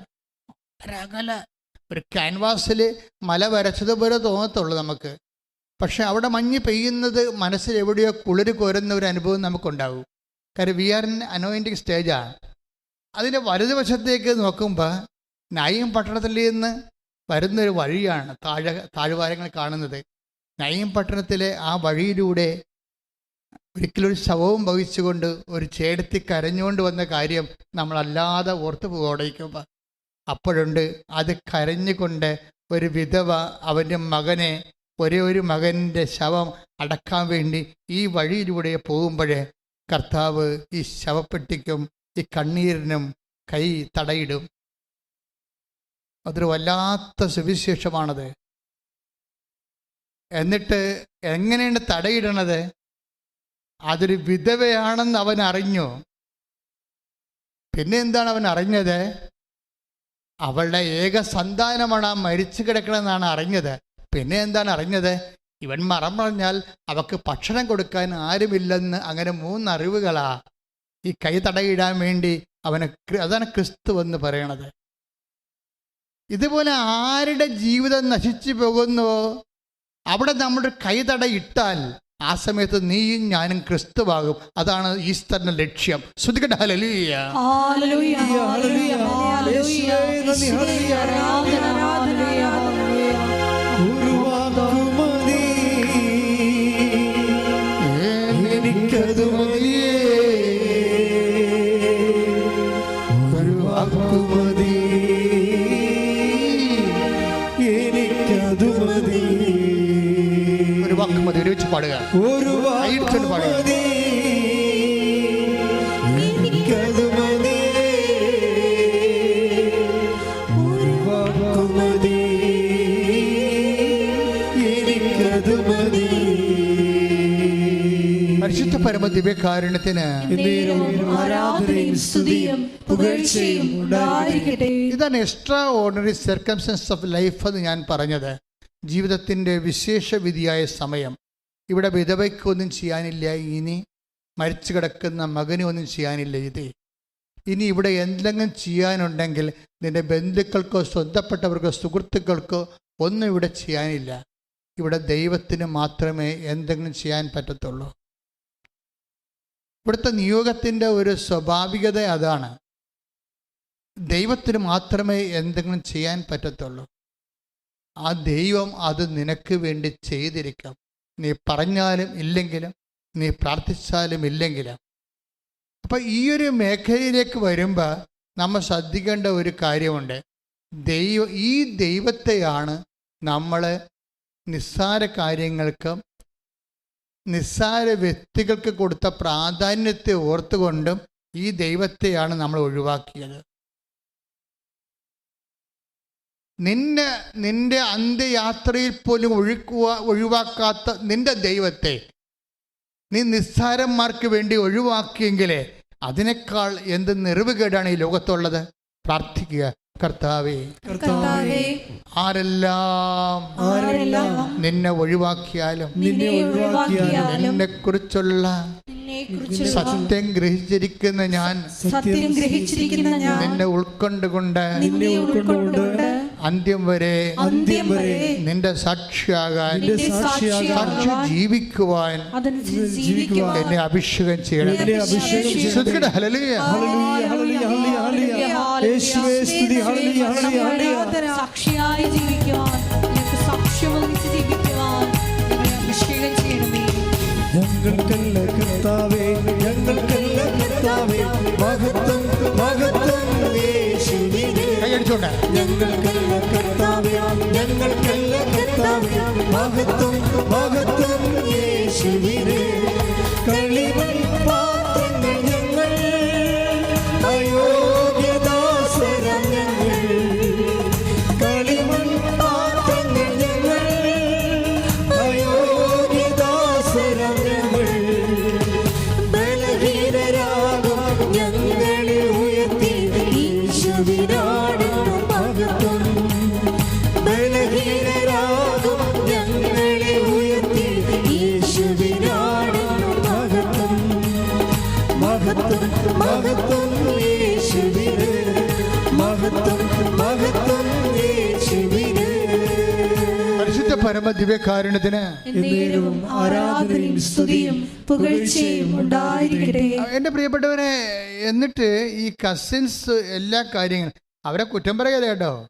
അവർക്ക് ഈ പാവപ്പെട്ട മുടന്തി എന്തിനാണ് ആവശ്യമില്ലാത്ത വയ്യാവേലികളെല്ലാം ഭരിച്ച് തല കിട്ടിയത്?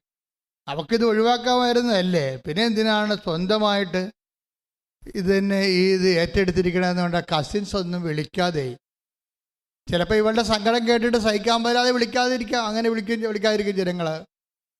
പിന്നെ ഇങ്ങനെ ആവലാതിയല്ലേ കേൾക്കേണ്ടെന്ന് വിചാരിച്ചുകൊണ്ട് വിളിക്കത്തില്ല. അപ്പം അങ്ങനെ മനുഷ്യൻ ഇങ്ങനെ അവരുടെ ഭാരം കൂടുമ്പോൾ ആ ഭാരം അവർ ഇറക്കി വെച്ചുകൊണ്ടിരിക്കും. അതുകൊണ്ട് നമ്മളെ ഇന്നല്ലെങ്കിൽ നാളെ അവിടെ ചുമലിന്ന് നീ അവലംബം വെച്ചിരിക്കുന്ന ആൾക്കാരെ ഇറക്കി വെക്കുമെന്ന് അറിയണം. അതാണ് ഏറ്റവും വലിയ അറിവെന്ന് എനിക്ക് തോന്നുന്നത്. നീ ചുമന്നുകൊണ്ട് നടക്കുന്നവരെ ഇന്നല്ലെങ്കിൽ നാളെ ആഘോഷമായി നിന്നെ ഇറക്കി വെക്കുന്ന ഒരു കാലമുണ്ടാകും. കർത്താവിനും അറിയാമായിരുന്നു ഇറക്കി വെക്കുമെന്ന്. ചുമ്മാ ഗുരുവെന്നൊക്കെ വിളിച്ച് പരുവെന്നൊക്കെ വിളിച്ച് നടക്കണ വെറുതെയാണെന്ന് അറിയാമായിരുന്നു. നിങ്ങളെന്ന് ഇങ്ങനെ വിളിക്കും, പക്ഷെ തന്താങ്ങളുടെ വഴിക്ക് നിങ്ങൾ പോകും. തന്താങ്ങളുടെ വഴി എന്ന് പറഞ്ഞ് ബൈബിൾ ഉപയോഗിക്കുന്നൊരു വാക്കുണ്ട്, വല്ലാത്ത വാക്കാണ്. നിങ്ങളെല്ലാവരും എന്നെ ഉപേക്ഷിക്കുമെന്നും തന്താങ്ങളുടെ വഴിക്ക് പോകുമെന്ന്. ശ്രദ്ധിക്കട്ടെ. ഹല്ലേലൂയ.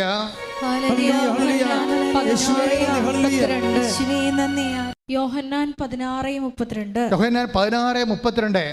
എന്നാൽ നിങ്ങൾ ഓരോരുത്തരും താങ്കളുടെ വഴിക്ക് ചിതറിക്കപ്പെടുകയും എന്നെ ഏകനായി വിട്ടുപോവുകയും ചെയ്യുന്ന സമയം വരുന്നു. അല്ലാതെ വന്നു കഴിഞ്ഞു. എങ്കിലും ഞാൻ ഏകനല്ല. കാരണം പിതാവ് എന്നോട് കൂടെയുണ്ട്. ഇതൊരു ഭയങ്കര മിസ്റ്റേക്കൺ ആയിട്ടുള്ള ഒരു പ്രസ്താവനയാണ് ശരിക്കും പറഞ്ഞാൽ. അതായത് ഈശോയുടെ ഉപരി മനുഷ്യത്വത്തിലെ ഒരു മങ്ങിയ കാഴ്ച പോലെ ഈശോ കണ്ട ഒരു കാര്യമാണ്. എല്ലാവരും ഈശോനെ അങ്ങ് വിട്ടിട്ട് പോകുന്നു, തന്താങ്ങളുടെ വഴി. അപ്പോൾ ഓരോരുത്തർക്കും, നീ ചുവന്നുകൊണ്ട് നടക്കുന്ന എല്ലാവർക്കും അവരുടേതായിട്ടുള്ള തന്താങ്ങളുടെ ഒരു വഴിയുണ്ടെന്ന് വിചാരിച്ചോ. ആ വഴി വ്യക്തമായിട്ട് തെളിഞ്ഞ് എപ്പോൾ വരുന്നു, അപ്പം അവർ നിന്നെ ഉപേക്ഷിച്ചിരിക്കും. അതാണ് തന്താങ്ങളുടെ വഴി. ഇപ്പം കൂടെ കൂട്ടിക്കുന്ന ആൾക്കാർക്ക് അവരുടെ തന്താങ്ങളുടെ വഴി തെളിയാത്ത കൊണ്ടാണ് അവർ നിന്നെ ചുറ്റിപ്പറ്റി നടക്കണത്. അതാണ് ഈശോ പറഞ്ഞത്. നിങ്ങൾ 16:32 നിസ്സാര വചനമല്ല. നിങ്ങൾ ആരിലാണ് ആശ്രയം വെച്ചിട്ട് നോക്കണം. അതായത് ഈവൻ ഈശോ അല്ലാതെ ഇത് ഇത്രയും വെട്ടിമുറിച്ച് ആരും പറഞ്ഞിട്ടില്ല. എന്നെക്കാൾ ഉപരി ഭർത്താവിനെ സ്നേഹിക്കുന്നവൻ ഐ ഡോണ്ട് വാണ്ട്, എനിക്ക് വേണ്ടെന്നാ പറഞ്ഞത്. Take the bed of God. ശ്രദ്ധിക്കട്ടെ. ഹല്ലേലൂയ.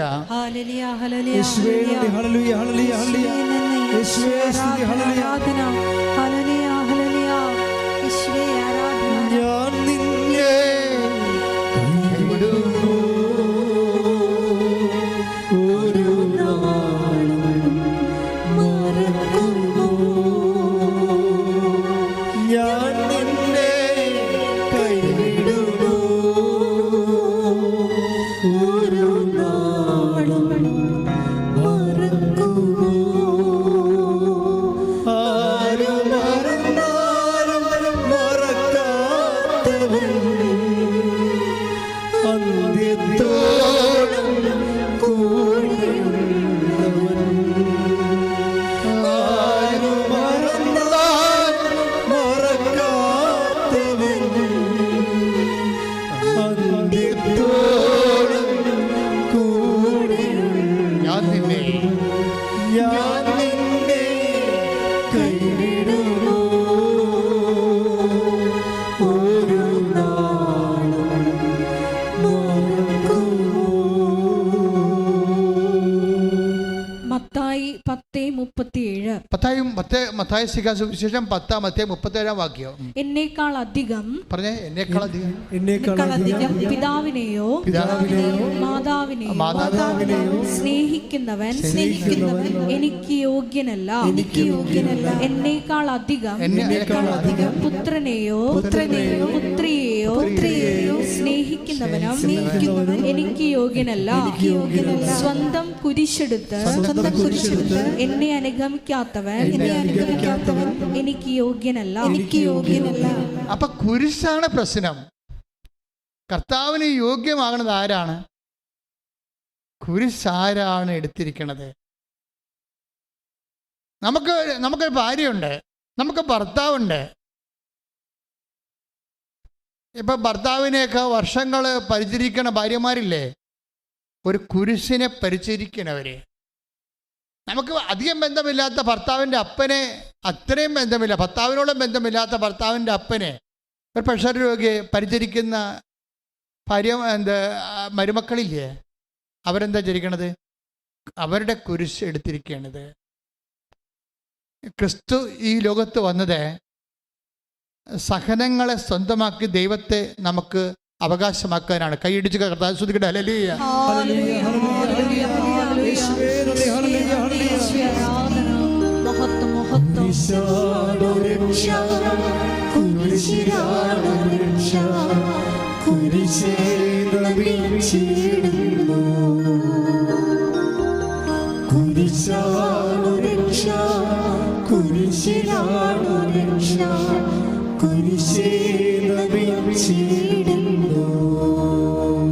പരിശുദ്ധ പരമ ദിവ്യകാരുണ്യത്തിന്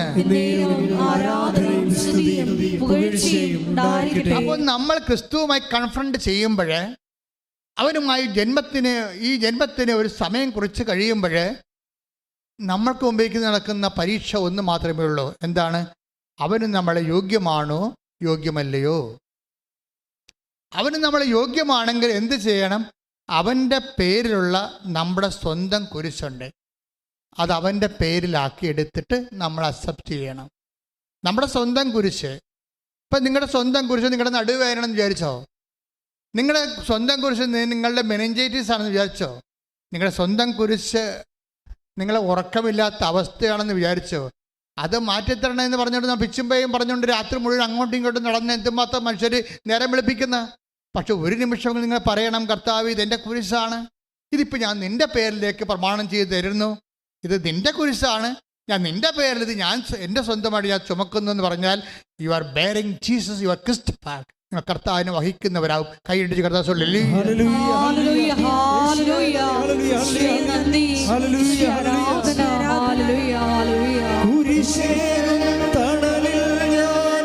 കൈയടിച്ചോട്ടെ.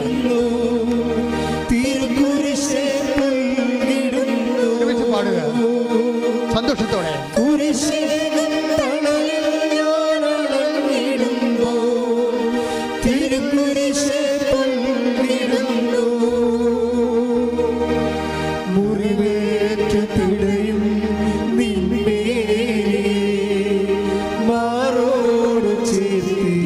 ഒരുമിച്ച് എല്ലാവരും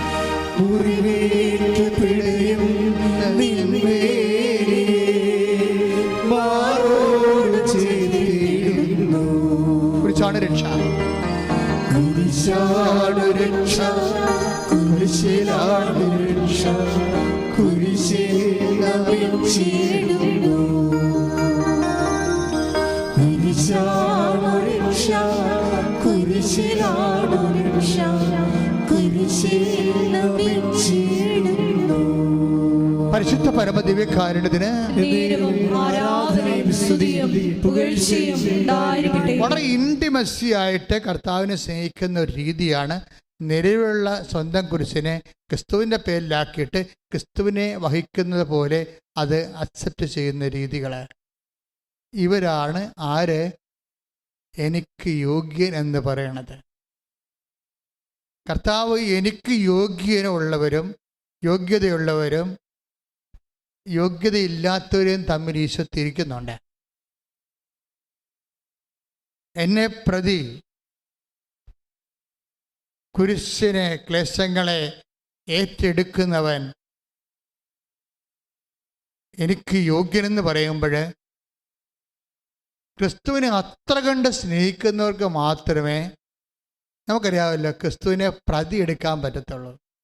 ഒരു പ്രാവശ്യമെങ്കിലും ദൈവത്തെ ഏറ്റെടുക്കണ ഒരു സമയം നിനക്ക് തന്നാൽ നീ അത് നഷ്ടം സഹിച്ച് ഏറ്റെടുത്തിട്ട് കർത്താവിൻ്റെ യോഗ്യതാ ലിസ്റ്റിൽ നീ പ്രവേശിക്കണം. ഭയങ്കര പാടാണ്. It is not easy that we think. നമ്മൾ പറയും ക്രിസ്ത്യൻസ് ആണല്ലോ, അല്ലെങ്കിൽ ഞങ്ങളെ കൃപാസനത്തിൽ വന്ന് നോൺ ക്രിസ്ത്യൻസ് ആണെങ്കിലും കൃപാസനത്തിൽ വന്ന് വചനം കേൾക്കുന്നവരാണല്ലോ എന്നൊക്കെ പറഞ്ഞാലും it is not that easy to be a member of the inner core. കർത്താവിൻ്റെ യോഗ്യതാ ലിസ്റ്റ് പ്രവേശിക്കുക എന്ന് വെച്ച് കഴിഞ്ഞാൽ ഈ ഡിസോൺ ചെയ്യുന്ന എല്ലാവരും കൈയൊഴിയുന്ന സമയത്ത് ആരാണ് നമ്മളെ സഹായിക്കുന്നത്? അങ്ങനെ എല്ലാ കസിൻസും കൈയൊഴിയുന്ന സമയത്ത് ഈ സൗമ്യയ്ക്ക് ഒരു മെൻറ്ററെ കിട്ടും. അവളുടെ പേരാണ് ദീപ, ദിവ്യ. എന്തെങ്കിലും വിഷയമുണ്ടെങ്കിൽ ദിവ്യയെ വിളിക്കും. സൗമ്യ ഇപ്പം എന്താ, ഭർത്താവും പറഞ്ഞ് അബോർഷൻ ചെയ്യാൻ, കസിൻസും ആരുമില്ല, താനുമുണ്ട്, തൻ്റെ വയറ്റിൽ കിടക്കുന്ന കുഞ്ഞുമുണ്ട്, അതിൻ്റെ ചങ്കിലേക്ക് കുടൽ കയറിയിരിക്കണം, അത് ചാകാൻ പോകണം, ചിലപ്പോൾ താനും ചാകും. തനിക്ക് കുഞ്ഞിനെ കളയാൻ ഇഷ്ടവുമില്ല. കർത്താവിൻ്റെ നാമത്തിൽ കുഞ്ഞിനെ അവൾ ഏറ്റെടുത്തിരിക്കുകയാണ്. കർത്താവിൻ്റെ നാമത്തിൽ കർത്താവ് കൊണ്ട് അവളും ഉണ്ട്. അവൾ വിചാരിക്കണ കർത്താവിനെ കാണാനുമില്ല, വിശ്വാസമാണ് മാത്രമേ ഉള്ളവരുടെ. എൻ്റെ കർത്താവ് എൻ്റെ കൂടെയുണ്ടെന്നുള്ള വിശ്വാസം. അപ്പോൾ അവളെ ദിവ്യയെ വിളിക്കും. ദിവ്യ, ഇതാണ് എൻ്റെ അവസ്ഥ എന്ന് പറയും. അപ്പോൾ ദിവ്യ ഉടനെ പറയും, ഉടനെ ഒരു സാക്ഷ്യം ഇട്ട് കൊടുക്കും. അതാണ് മെൻറ്റർ എന്ന് പറയണത്. നീ കുഞ്ഞിനെ കളയരുത്, കുഞ്ഞൊന്നും സംഭവിക്കത്തില്ല. അങ്ങനെ ആ സമയത്ത് പറയണമെങ്കിലേ നമ്മുടെ കസിൻസ് ഈ ദിവ്യയും ഈ സൗമ്യവുമായിട്ട് യാതൊരുവിധ ബന്ധമില്ല, രക്തബന്ധമില്ല. രക്തബന്ധമല്ല ഒരു ബന്ധമെന്ന് പറഞ്ഞാൽ ക്രിസ്തു ബന്ധമാണ്. ക്രിസ്തുവിന് നമ്മളോടും അവരോടും എന്ത് ബന്ധമുണ്ട്, അതാണ് ശാശ്വത ബന്ധം എന്ന് പറയുന്നത്. മറ്റൊക്കെ തൽക്കാലം പന്തലിടാനും പെട്ടി വെക്കാനും കഴുകാനും സോക്സ് നമ്മുടെ കയ്യിലിടാനും കുരിശ് പിടിപ്പിക്കാനും വേണ്ടി, പിന്നെ നമ്മുടെ മുഖത്ത് ചത്ത് കഴിയുമ്പോൾ നമ്മുടെ മുഖത്ത് ഈച്ച വരുമ്പോൾ തല്ലി ഓടിച്ചിട്ട് അവിടെ എന്ന് പറഞ്ഞ് നിൽക്കാൻ വേണ്ടി, അതെന്നെ ഒരു കലാപരിപാടിക്ക് വേണ്ടിയുള്ള ആൾക്കാരാണ്. ഇതൊക്കെ വെറുതെയാണ്. 2 ആഴ്ച കഴിയുമ്പോൾ അവരെ കാണാൻ പറ്റും. ഇപ്പം നമ്മൾ നിലയം വിളിച്ചിട്ട് ചോപ്പിട്ട് നിൽക്കുന്ന ആൾക്കാർ 2 ആഴ്ച കഴിയുമ്പോൾ നിൽക്കുക കാണാൻ പറ്റും. അവർ മിക്കവാറും അടുത്ത കുഴിയാഴ്ചക്ക് വേണ്ടി അവർ വല്ല ബ്യൂട്ടി പാർലറുമായിരിക്കും മിക്കവാറും. ഞാൻ എത്ര ശവം കണ്ടതാണ്, എത്ര ശവങ്ങളുടെ ബന്ധുക്കളെ കണ്ടതാണ്. നമ്മളൊക്കെ ഇപ്പം ഇന്നലെ മോങ്ങിക്കൊണ്ട് തേങ്ങിക്കൊണ്ട് നിൽക്കുന്ന ആൾക്കാർ നമ്മുടെ കുഴിയാഴ്ചക്ക് 10 ബന്ധുക്കൾ വരുമ്പോൾ അവിടെ പന്നി ഇറച്ചിയും പശു ഇറച്ചിയും ഒക്കെ വിളമ്പണ സമയത്ത് വലിയ പോഷായിട്ടുള്ള ആൾക്കാർ വന്ന്, എത്ര കാറ് വന്ന്, അതിൻ്റെ ബ്രാൻഡ് എന്താണെന്ന് നോക്കത്തുള്ളൂ. ചത്തവൻ ചത്തുപോയി, ബ്രാൻഡിൻ്റെ എണ്ണിയിട്ട് തൻ്റെ സ്റ്റാറ്റസിൻ്റെ സിമ്പിൾ എണ്ണിയിട്ട് കോളർ വരിക്കാൻ വേണ്ടി നിൽക്കുകയാണ്. അവിടെ മുമ്പിൽ അഭ്യാസം കാണിക്കാൻ വേണ്ടി ബ്യൂട്ടി പാർലറിൽ പോകും. വയലറ്റ് സാരിയെങ്കിൽ വയലറ്റ് സാരി, അതിന് പറ്റിയ മസ്കാരായി, അതിന് പറ്റിയ ലിപ്സ്റ്റിക്കൊക്കെ ഇട്ടുകൊണ്ട് അവരെ വേഷം കിട്ടി അങ്ങോട്ട് വരും. വീഡിയോ ഉള്ളവൻ്റെ മുമ്പ് തിരിഞ്ഞ് നിൽക്കും അവർ. അത് ശവപ്പെട്ടിയുടെ അടുത്ത് പോയി തിരിഞ്ഞിക്കണം കാണാൻ ശരിക്കും പറ്റുമോ? മനുഷ്യൻ ഇത്രയേ ഉള്ളൂ. നീ തലയെ കൊണ്ട് നടക്കുന്നവരെ നാളെ നിന്നെ ഇറക്കി വെക്കും, അല്ലെങ്കിൽ നിനക്ക് ഇറക്കി വെക്കേണ്ടി വരും. കർത്താവ് ഒരിക്കലും നിനക്ക് ഇറക്കി വേണ്ടിക്കേണ്ടി വരാത്ത നിന്റെ ബന്ധമാണ് ശാശ്വത ബന്ധം. കൈയടിച്ച് കർത്താവ്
പരമദിവ്യകാരുണ്യത്തിന് ആരാധനയും സ്തുതിയും പുകഴ്ചയും പരിശുദ്ധ പരമദിവ്യകാരുണ്യത്തിന് ആരാധനയും സ്തുതിയും പുകഴ്ചയും ഉണ്ടായിരിക്കട്ടെ. അപ്പൊ ദിവ്യ എന്ത് ചെയ്ത്? ദിവ്യ പറഞ്ഞ്, ഈ കുഞ്ഞു ഒന്നും സംഭവിക്കത്തില്ല, നീ കൃപാസനം മാതാവിന് കുഞ്ഞിനെ സമർപ്പിക്കണം, എന്നിട്ട് പോയി ഉടമ്പടി എടുക്കാൻ പറഞ്ഞ്. അപ്പോൾ ഈ 2 പേരും മുടന്തിയവരാണ്. 3 പിഞ്ചു കുഞ്ഞുങ്ങളും ഉണ്ട് അവർക്ക്. ഈ 3 പിഞ്ചു കുഞ്ഞുങ്ങളെയും കൊണ്ട് ഈ മുടന്തനായ ഭർത്താവും മുടന്തനായ ഭാര്യയും ഗർഭിണിയായി വയറും വലിച്ചുകൊണ്ട് ഉടമ്പടി എടുക്കാൻ വരും. പക്ഷെ അവർ മുകളിൽ കയറും, പക്ഷെ ഉടമ്പടി അവർക്ക് എടുക്കാൻ പറ്റത്തില്ല. അവർക്ക് ഇരിക്കാൻ പറ്റണില്ല. അവർക്ക് ഇരിക്കാൻ പറ്റണില്ല. അവർക്ക് ഇരിക്കാൻ പറ്റാതെ പകുതി ഉടമ്പടി ക്ലാസ് ആകുമ്പോൾ അവർ ഇറങ്ങി കഷ്ടപ്പെട്ട് വേദനിച്ച് അവർ ഇറങ്ങിപ്പോരും. ഇറങ്ങി നേർച്ച വസ്തുക്കളൊക്കെ മേടിച്ചുകൊണ്ട് പോകും. ബാക്കിയുള്ള ഉടമ്പടി അല്ലാത്ത നേർച്ച വസ്തുക്കൾ കിട്ടത്തില്ലേ, അതൊക്കെ വാങ്ങിച്ചുകൊണ്ട് പോകും. എന്നിട്ട് പിന്നീട് അവരെ ആ നേർച്ച വസ്തുക്കളൊക്കെ ഉപയോഗിച്ചും പ്രാർത്ഥിച്ചുമൊക്കെ ഈ ദിവ്യയുടെ കൂടെ, അതൊരു മെൻറ്റർഷിപ്പല്ലേ ഉള്ളത്, അവിടെ കൂടെ ഇവളുടെ ഡെസ്റ്റിനേഷനിലേക്ക് അവൾ പോവുകയാണ്. അവൾ അവസാനം ആശുപത്രി പോകും, ഓപ്പറേഷൻ നടത്തും. ആ സമയത്തെല്ലാം കുഞ്ഞിൻ്റെ വയറ്റിലെ ആരുടെങ്കിലും വാങ്ങിച്ച് തൈലം പൂശും, പ്രാർത്ഥിക്കും, ഉപ്പ് ഭക്ഷണത്തിൽ അവൾ കഴിക്കും, കൃപാസനം മാതാവിൻ്റെ കാശുരൂപം സൂക്ഷിക്കും. അപ്പോൾ മാതാവിൻ്റെ സാന്നിധ്യം എന്ന് മാത്രമായിട്ട് ഈ കുഞ്ഞിനെ 28 ദിവസം ഇവൾ കാണത്തില്ല. പക്ഷേ കുഞ്ഞ് പ്രസവിച്ച് കഴിയുമ്പോൾ അല്ലെങ്കിൽ ഓപ്പറേറ്റ് ചെയ്ത് കഴിയുമ്പോൾ അമ്മ ഈ പറഞ്ഞ പോലെ തന്നെ കുഞ്ഞിൻ്റെ ചങ്കിലോട്ട് കയറിയിരുന്ന കുടലിനെ താഴേക്ക് ഇറക്കിയിട്ട് നോർമൽ ബോഡിയാക്കി കളയും. അപ്പം അത് കർത്താവ് കൂടെ ഉണ്ടാകും. അതാ കർത്താവിന് വേണ്ടി ഒരു കാര്യം വിശ്വാസം പ്രഖ്യാപിച്ചു കഴിഞ്ഞാൽ എല്ലാവരും ഇട്ടച്ചും പോയാലും കർത്താവ് ഇട്ടച്ചും പോകത്തില്ല. അത് കർത്താവ് ചെയ്യും.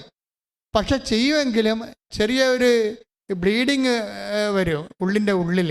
അതായത് അകത്തെ വാൽവിൽ ഒരു ചേഞ്ചിങ് വന്നിട്ട് ചെറിയ ഒരു ബ്ലീഡിങ് വരും. അതായത് അത് 28 ദിവസം ഇങ്ങനെ അവർ വെന്റിലേറ്ററല്ല ICUവിൽ കിടക്കും. അപ്പോൾ 28 ദിവസം കുഞ്ഞിനെ കാണാൻ പറ്റത്തില്ല അവർക്ക്. അപ്പോൾ 28 ദിവസം ട്രീറ്റ്മെൻറ്റിൽ കിടക്കുമ്പോൾ കാശുരൂപം മാത്രം കുഞ്ഞിൻ്റെ തൊട്ടിൽ വെച്ച് കൊടുക്കും. മാതാവിൻ്റെ അമ്മയോട് പറയും, അമ്മേ എനിക്ക് കുഞ്ഞിനെ കാണാൻ പറ്റത്തില്ല, പക്ഷെ അമ്മയ്ക്ക് കുഞ്ഞിനെ കാണാൻ പറ്റും. അമ്മ ഈ കുഞ്ഞിനെ സുഖപ്പെടുത്തി എനിക്ക് 4ാമത്തെ കുഞ്ഞായിട്ട് തിരിച്ചു തരണമെന്ന് പറയും. അപ്പം ഇങ്ങനെ ഓരോ സമയത്തും നല്ല മെൻറ്ററെ പോലെ ഈ ദിവ്യ ഇവരെ സപ്പോർട്ട് ചെയ്തുകൊണ്ടിരിക്കും. പിന്നെ ഭർത്താവും അവരെ കൂടെ ഭർത്താവിന് അവളുടെ ഹെൽത്ത് ഉദ്ദേശിച്ചിട്ടാണ് അയാളങ്ങനെ പറഞ്ഞതെങ്കിലും ആ വിശ്വാസ പ്രഖ്യാപനത്തിൽ കുടുംബം മൊത്തമായിട്ട് വിജയിക്കും. അതിൽ കുഞ്ഞിനെ ജീവനോടെ കിട്ടി അവർ കഴിഞ്ഞ ദിവസം ഇവിടെ ഒന്ന് സാക്ഷ്യം പറയും. അതിൻ്റെ അകത്ത് ഒന്ന് കഴിഞ്ഞ ശനിയാഴ്ചത്തെ വലിയ ശനിയാഴ്ച വന്ന ഒരു സാക്ഷ്യമാണ്. 1 കൊല്ലം ദൈവം അവരിൽ പ്രവർത്തിച്ചിട്ട് ദൈവം ആ ഫയൽ ഭയങ്കരമായിട്ട് നല്ല ക്ലിയറായിട്ട് ക്ലോസ് ചെയ്യുന്നുണ്ട്, ഭംഗിയായിട്ട് ക്ലോസ് ചെയ്യുന്നു. അവർ സുവിശേഷത്തിന് വലിയ സാക്ഷികളായിട്ട് അവരെ മാറ്റുന്നു. പക്ഷെ അവിടെ വരണത് ഇക്കാലങ്ങളിൽ നമ്മൾ കണ്ടിരിക്കുന്നത് ഈ വീണു പോകുന്ന ആൾക്കാരെ ദൈവത്തിൻ്റെ നാമത്തിൽ വിശ്വാസത്തിൽ ഉറപ്പിച്ച് നിർത്തുന്ന, അതിനാണ് മെൻറ്റർ എന്ന് പറയണത്. ഉടമ്പടിയിലെ പ്രഖ്യാപിതമായ ദൈവദൗത്യമാണ് മെൻറ്ററിങ് എന്ന് പറയുന്നത്, മരിയൻ മെൻറ്റർ.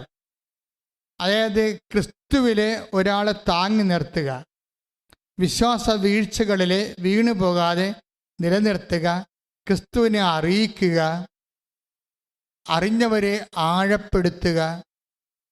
ഇങ്ങനെയുള്ള ഒരു വലിയ നടപടിക്രമമാണ് എന്നെ ഇവിടെ എത്തിച്ചത്. മാതാവ് പ്രത്യക്ഷപ്പെടുന്ന രീതിയിലും ഉടമ്പടി പ്രാർത്ഥന നൽകുന്ന രീതിയിലും അതിൽ 10,000 സാക്ഷ്യം വഹിച്ചുകൊണ്ട് ദൈവത്തെ കൈമാറ്റി മാറുന്ന രീതിയിലേക്ക് ഉയർത്തിയതിൻ്റെ പേരിൽ ഈ മെൻറ്ററിങ് ആവുള്ളത്. എന്താ, ഞാൻ എൻ്റെ കുഞ്ഞുനാളിൽ 6ാം ക്ലാസ്സിൽ പഠിക്കുമ്പോൾ ഞങ്ങളുടെ ഒക്കേഷൻ പ്രൊമോട്ടറായിട്ട് ദേവിളിയുടെ പ്രൊമോട്ടർ അവിടെ വരും. അങ്ങേരെന്ന് പറഞ്ഞ വാക്ക് ബോർഡിൽ എഴുതിയിട്ട് ഞാൻ ഇപ്പോൾ ഓർക്കുന്നുണ്ട്, നിങ്ങൾ ലോകം മുഴുവനും പോകണം, എല്ലാ സൃഷ്ടികളോടും സുവിശേഷം പ്രസംഗിക്കണം. അപ്പം ഞാൻ ഫ്രണ്ട് ബെഞ്ചിൽ ഇരിക്കുകയാണ്. ഞാൻ എല്ലാ കാലങ്ങളിലും ഫ്രണ്ട് ബെഞ്ച്, ചെറിയ പൊക്കമായി ഇല്ല, ആരോഗ്യമില്ലാത്ത കൊണ്ട് എപ്പോഴും നമ്മൾ ഫ്രണ്ടിലെയാണ് ഇരിക്കണത്.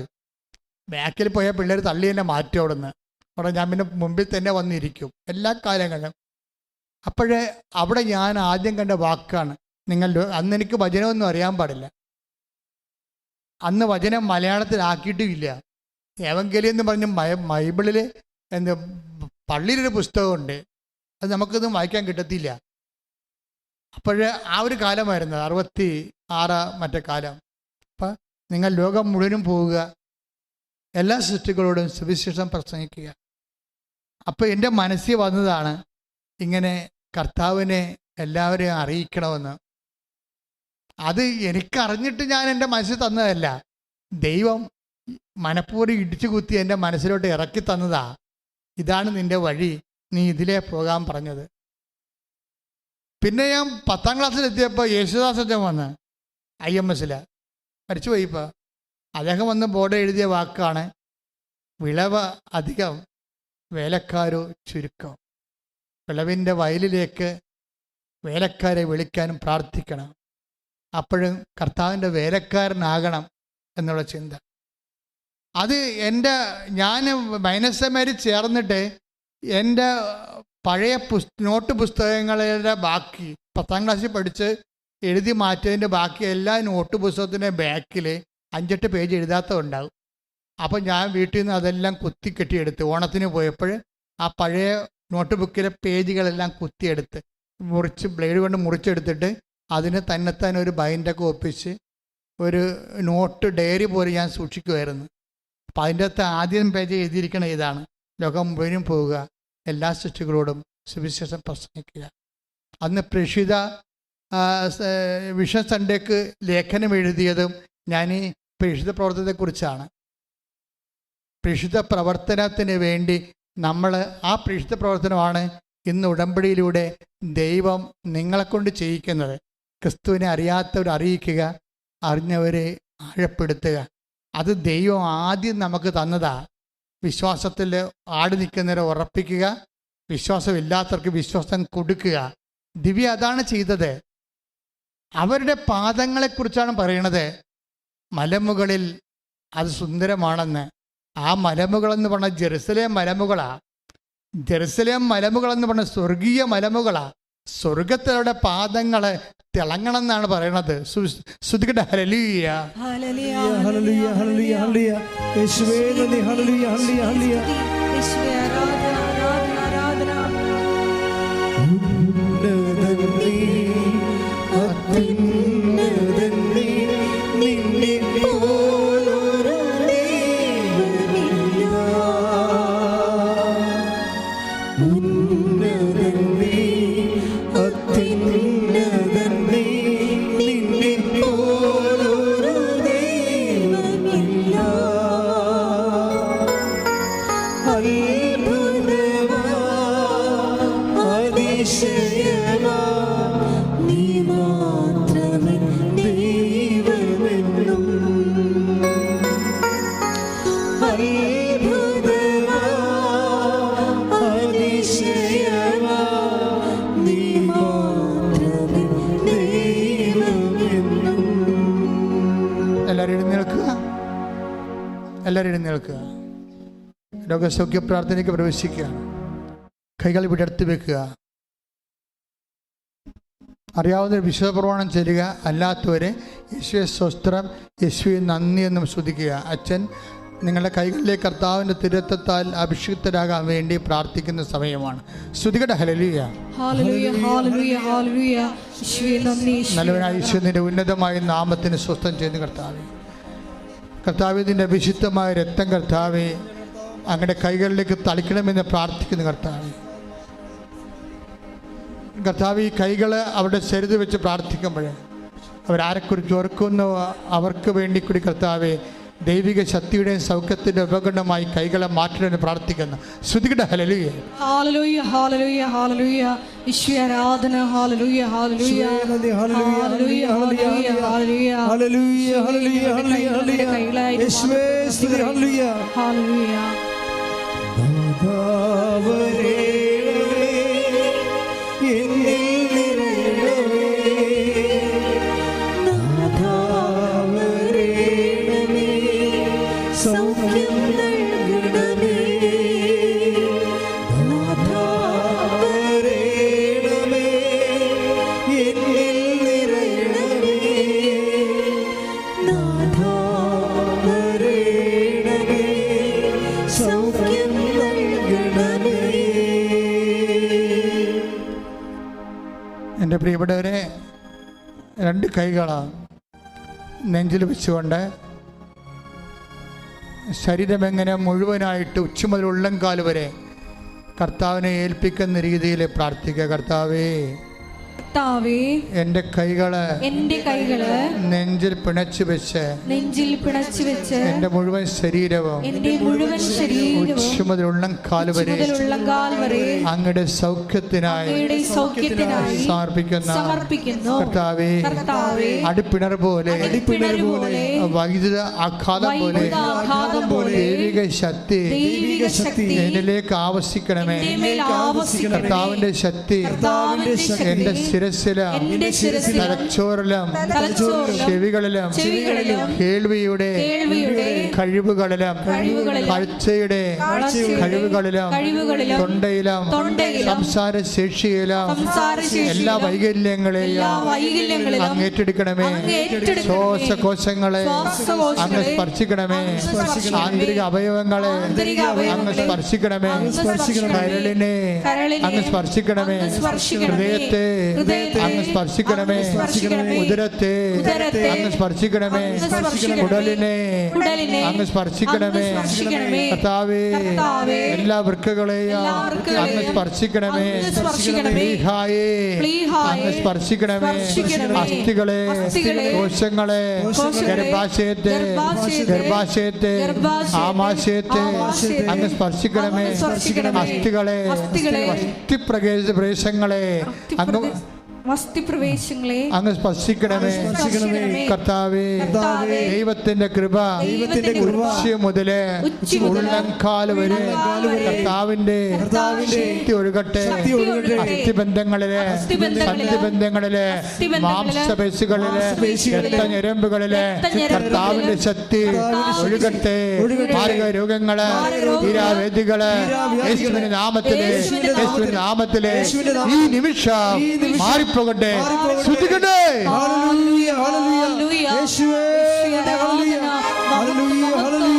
എല്ലാ രോഗങ്ങളും സുഖപ്പെട്ടുകൊണ്ട് നിന്റെ നാമം ഈ ആരാധനയിലൂടെ മഹത്വപ്പെടുത്തണമേ.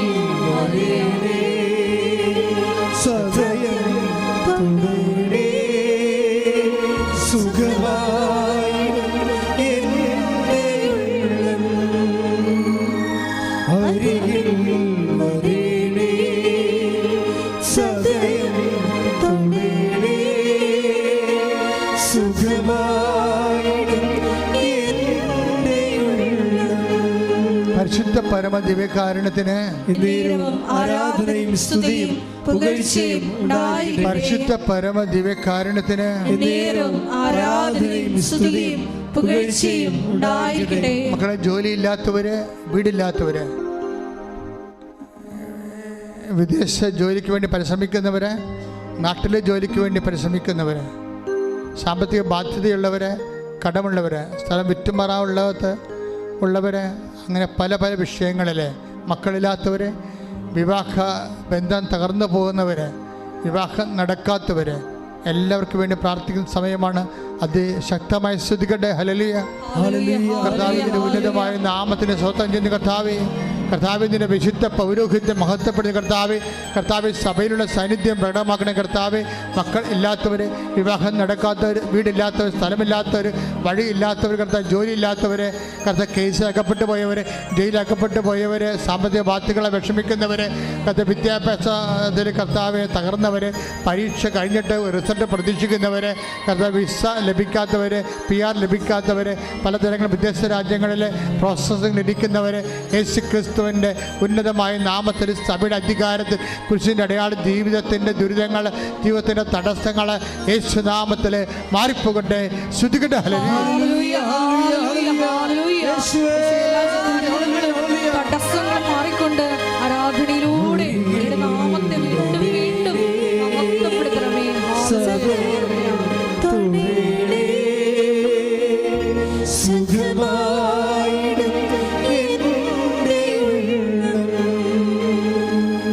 നിൽക്കുക.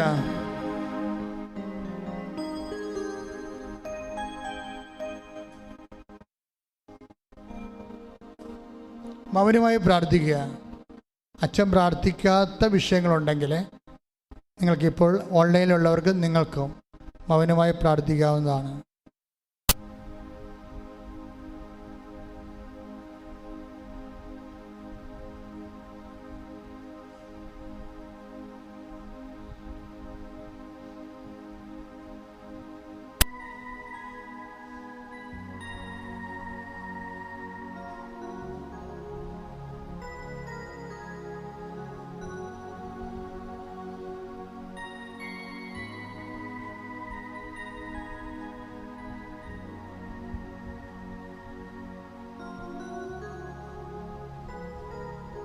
സമാപന ആശീർവാദം.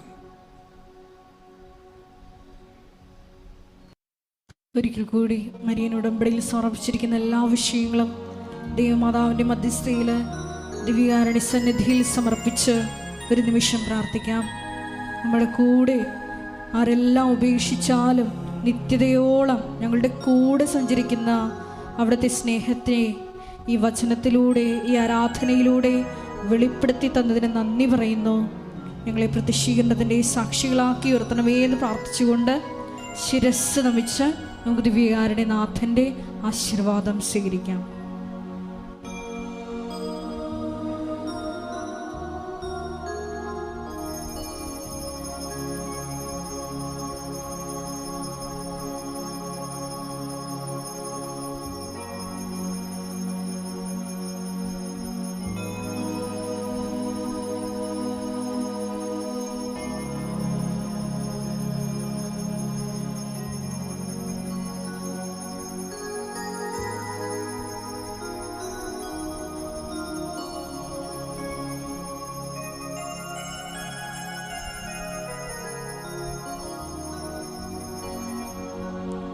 പരിശുദ്ധ പരമമാ ദിവ്യകാരുണ്യമേ, ഇന്നും എന്നും അങ്ങേയ്ക്ക് ആരാധന. പരിശുദ്ധ പരമമാ ദിവ്യകാരുണ്യമേ, ഇന്നും എന്നും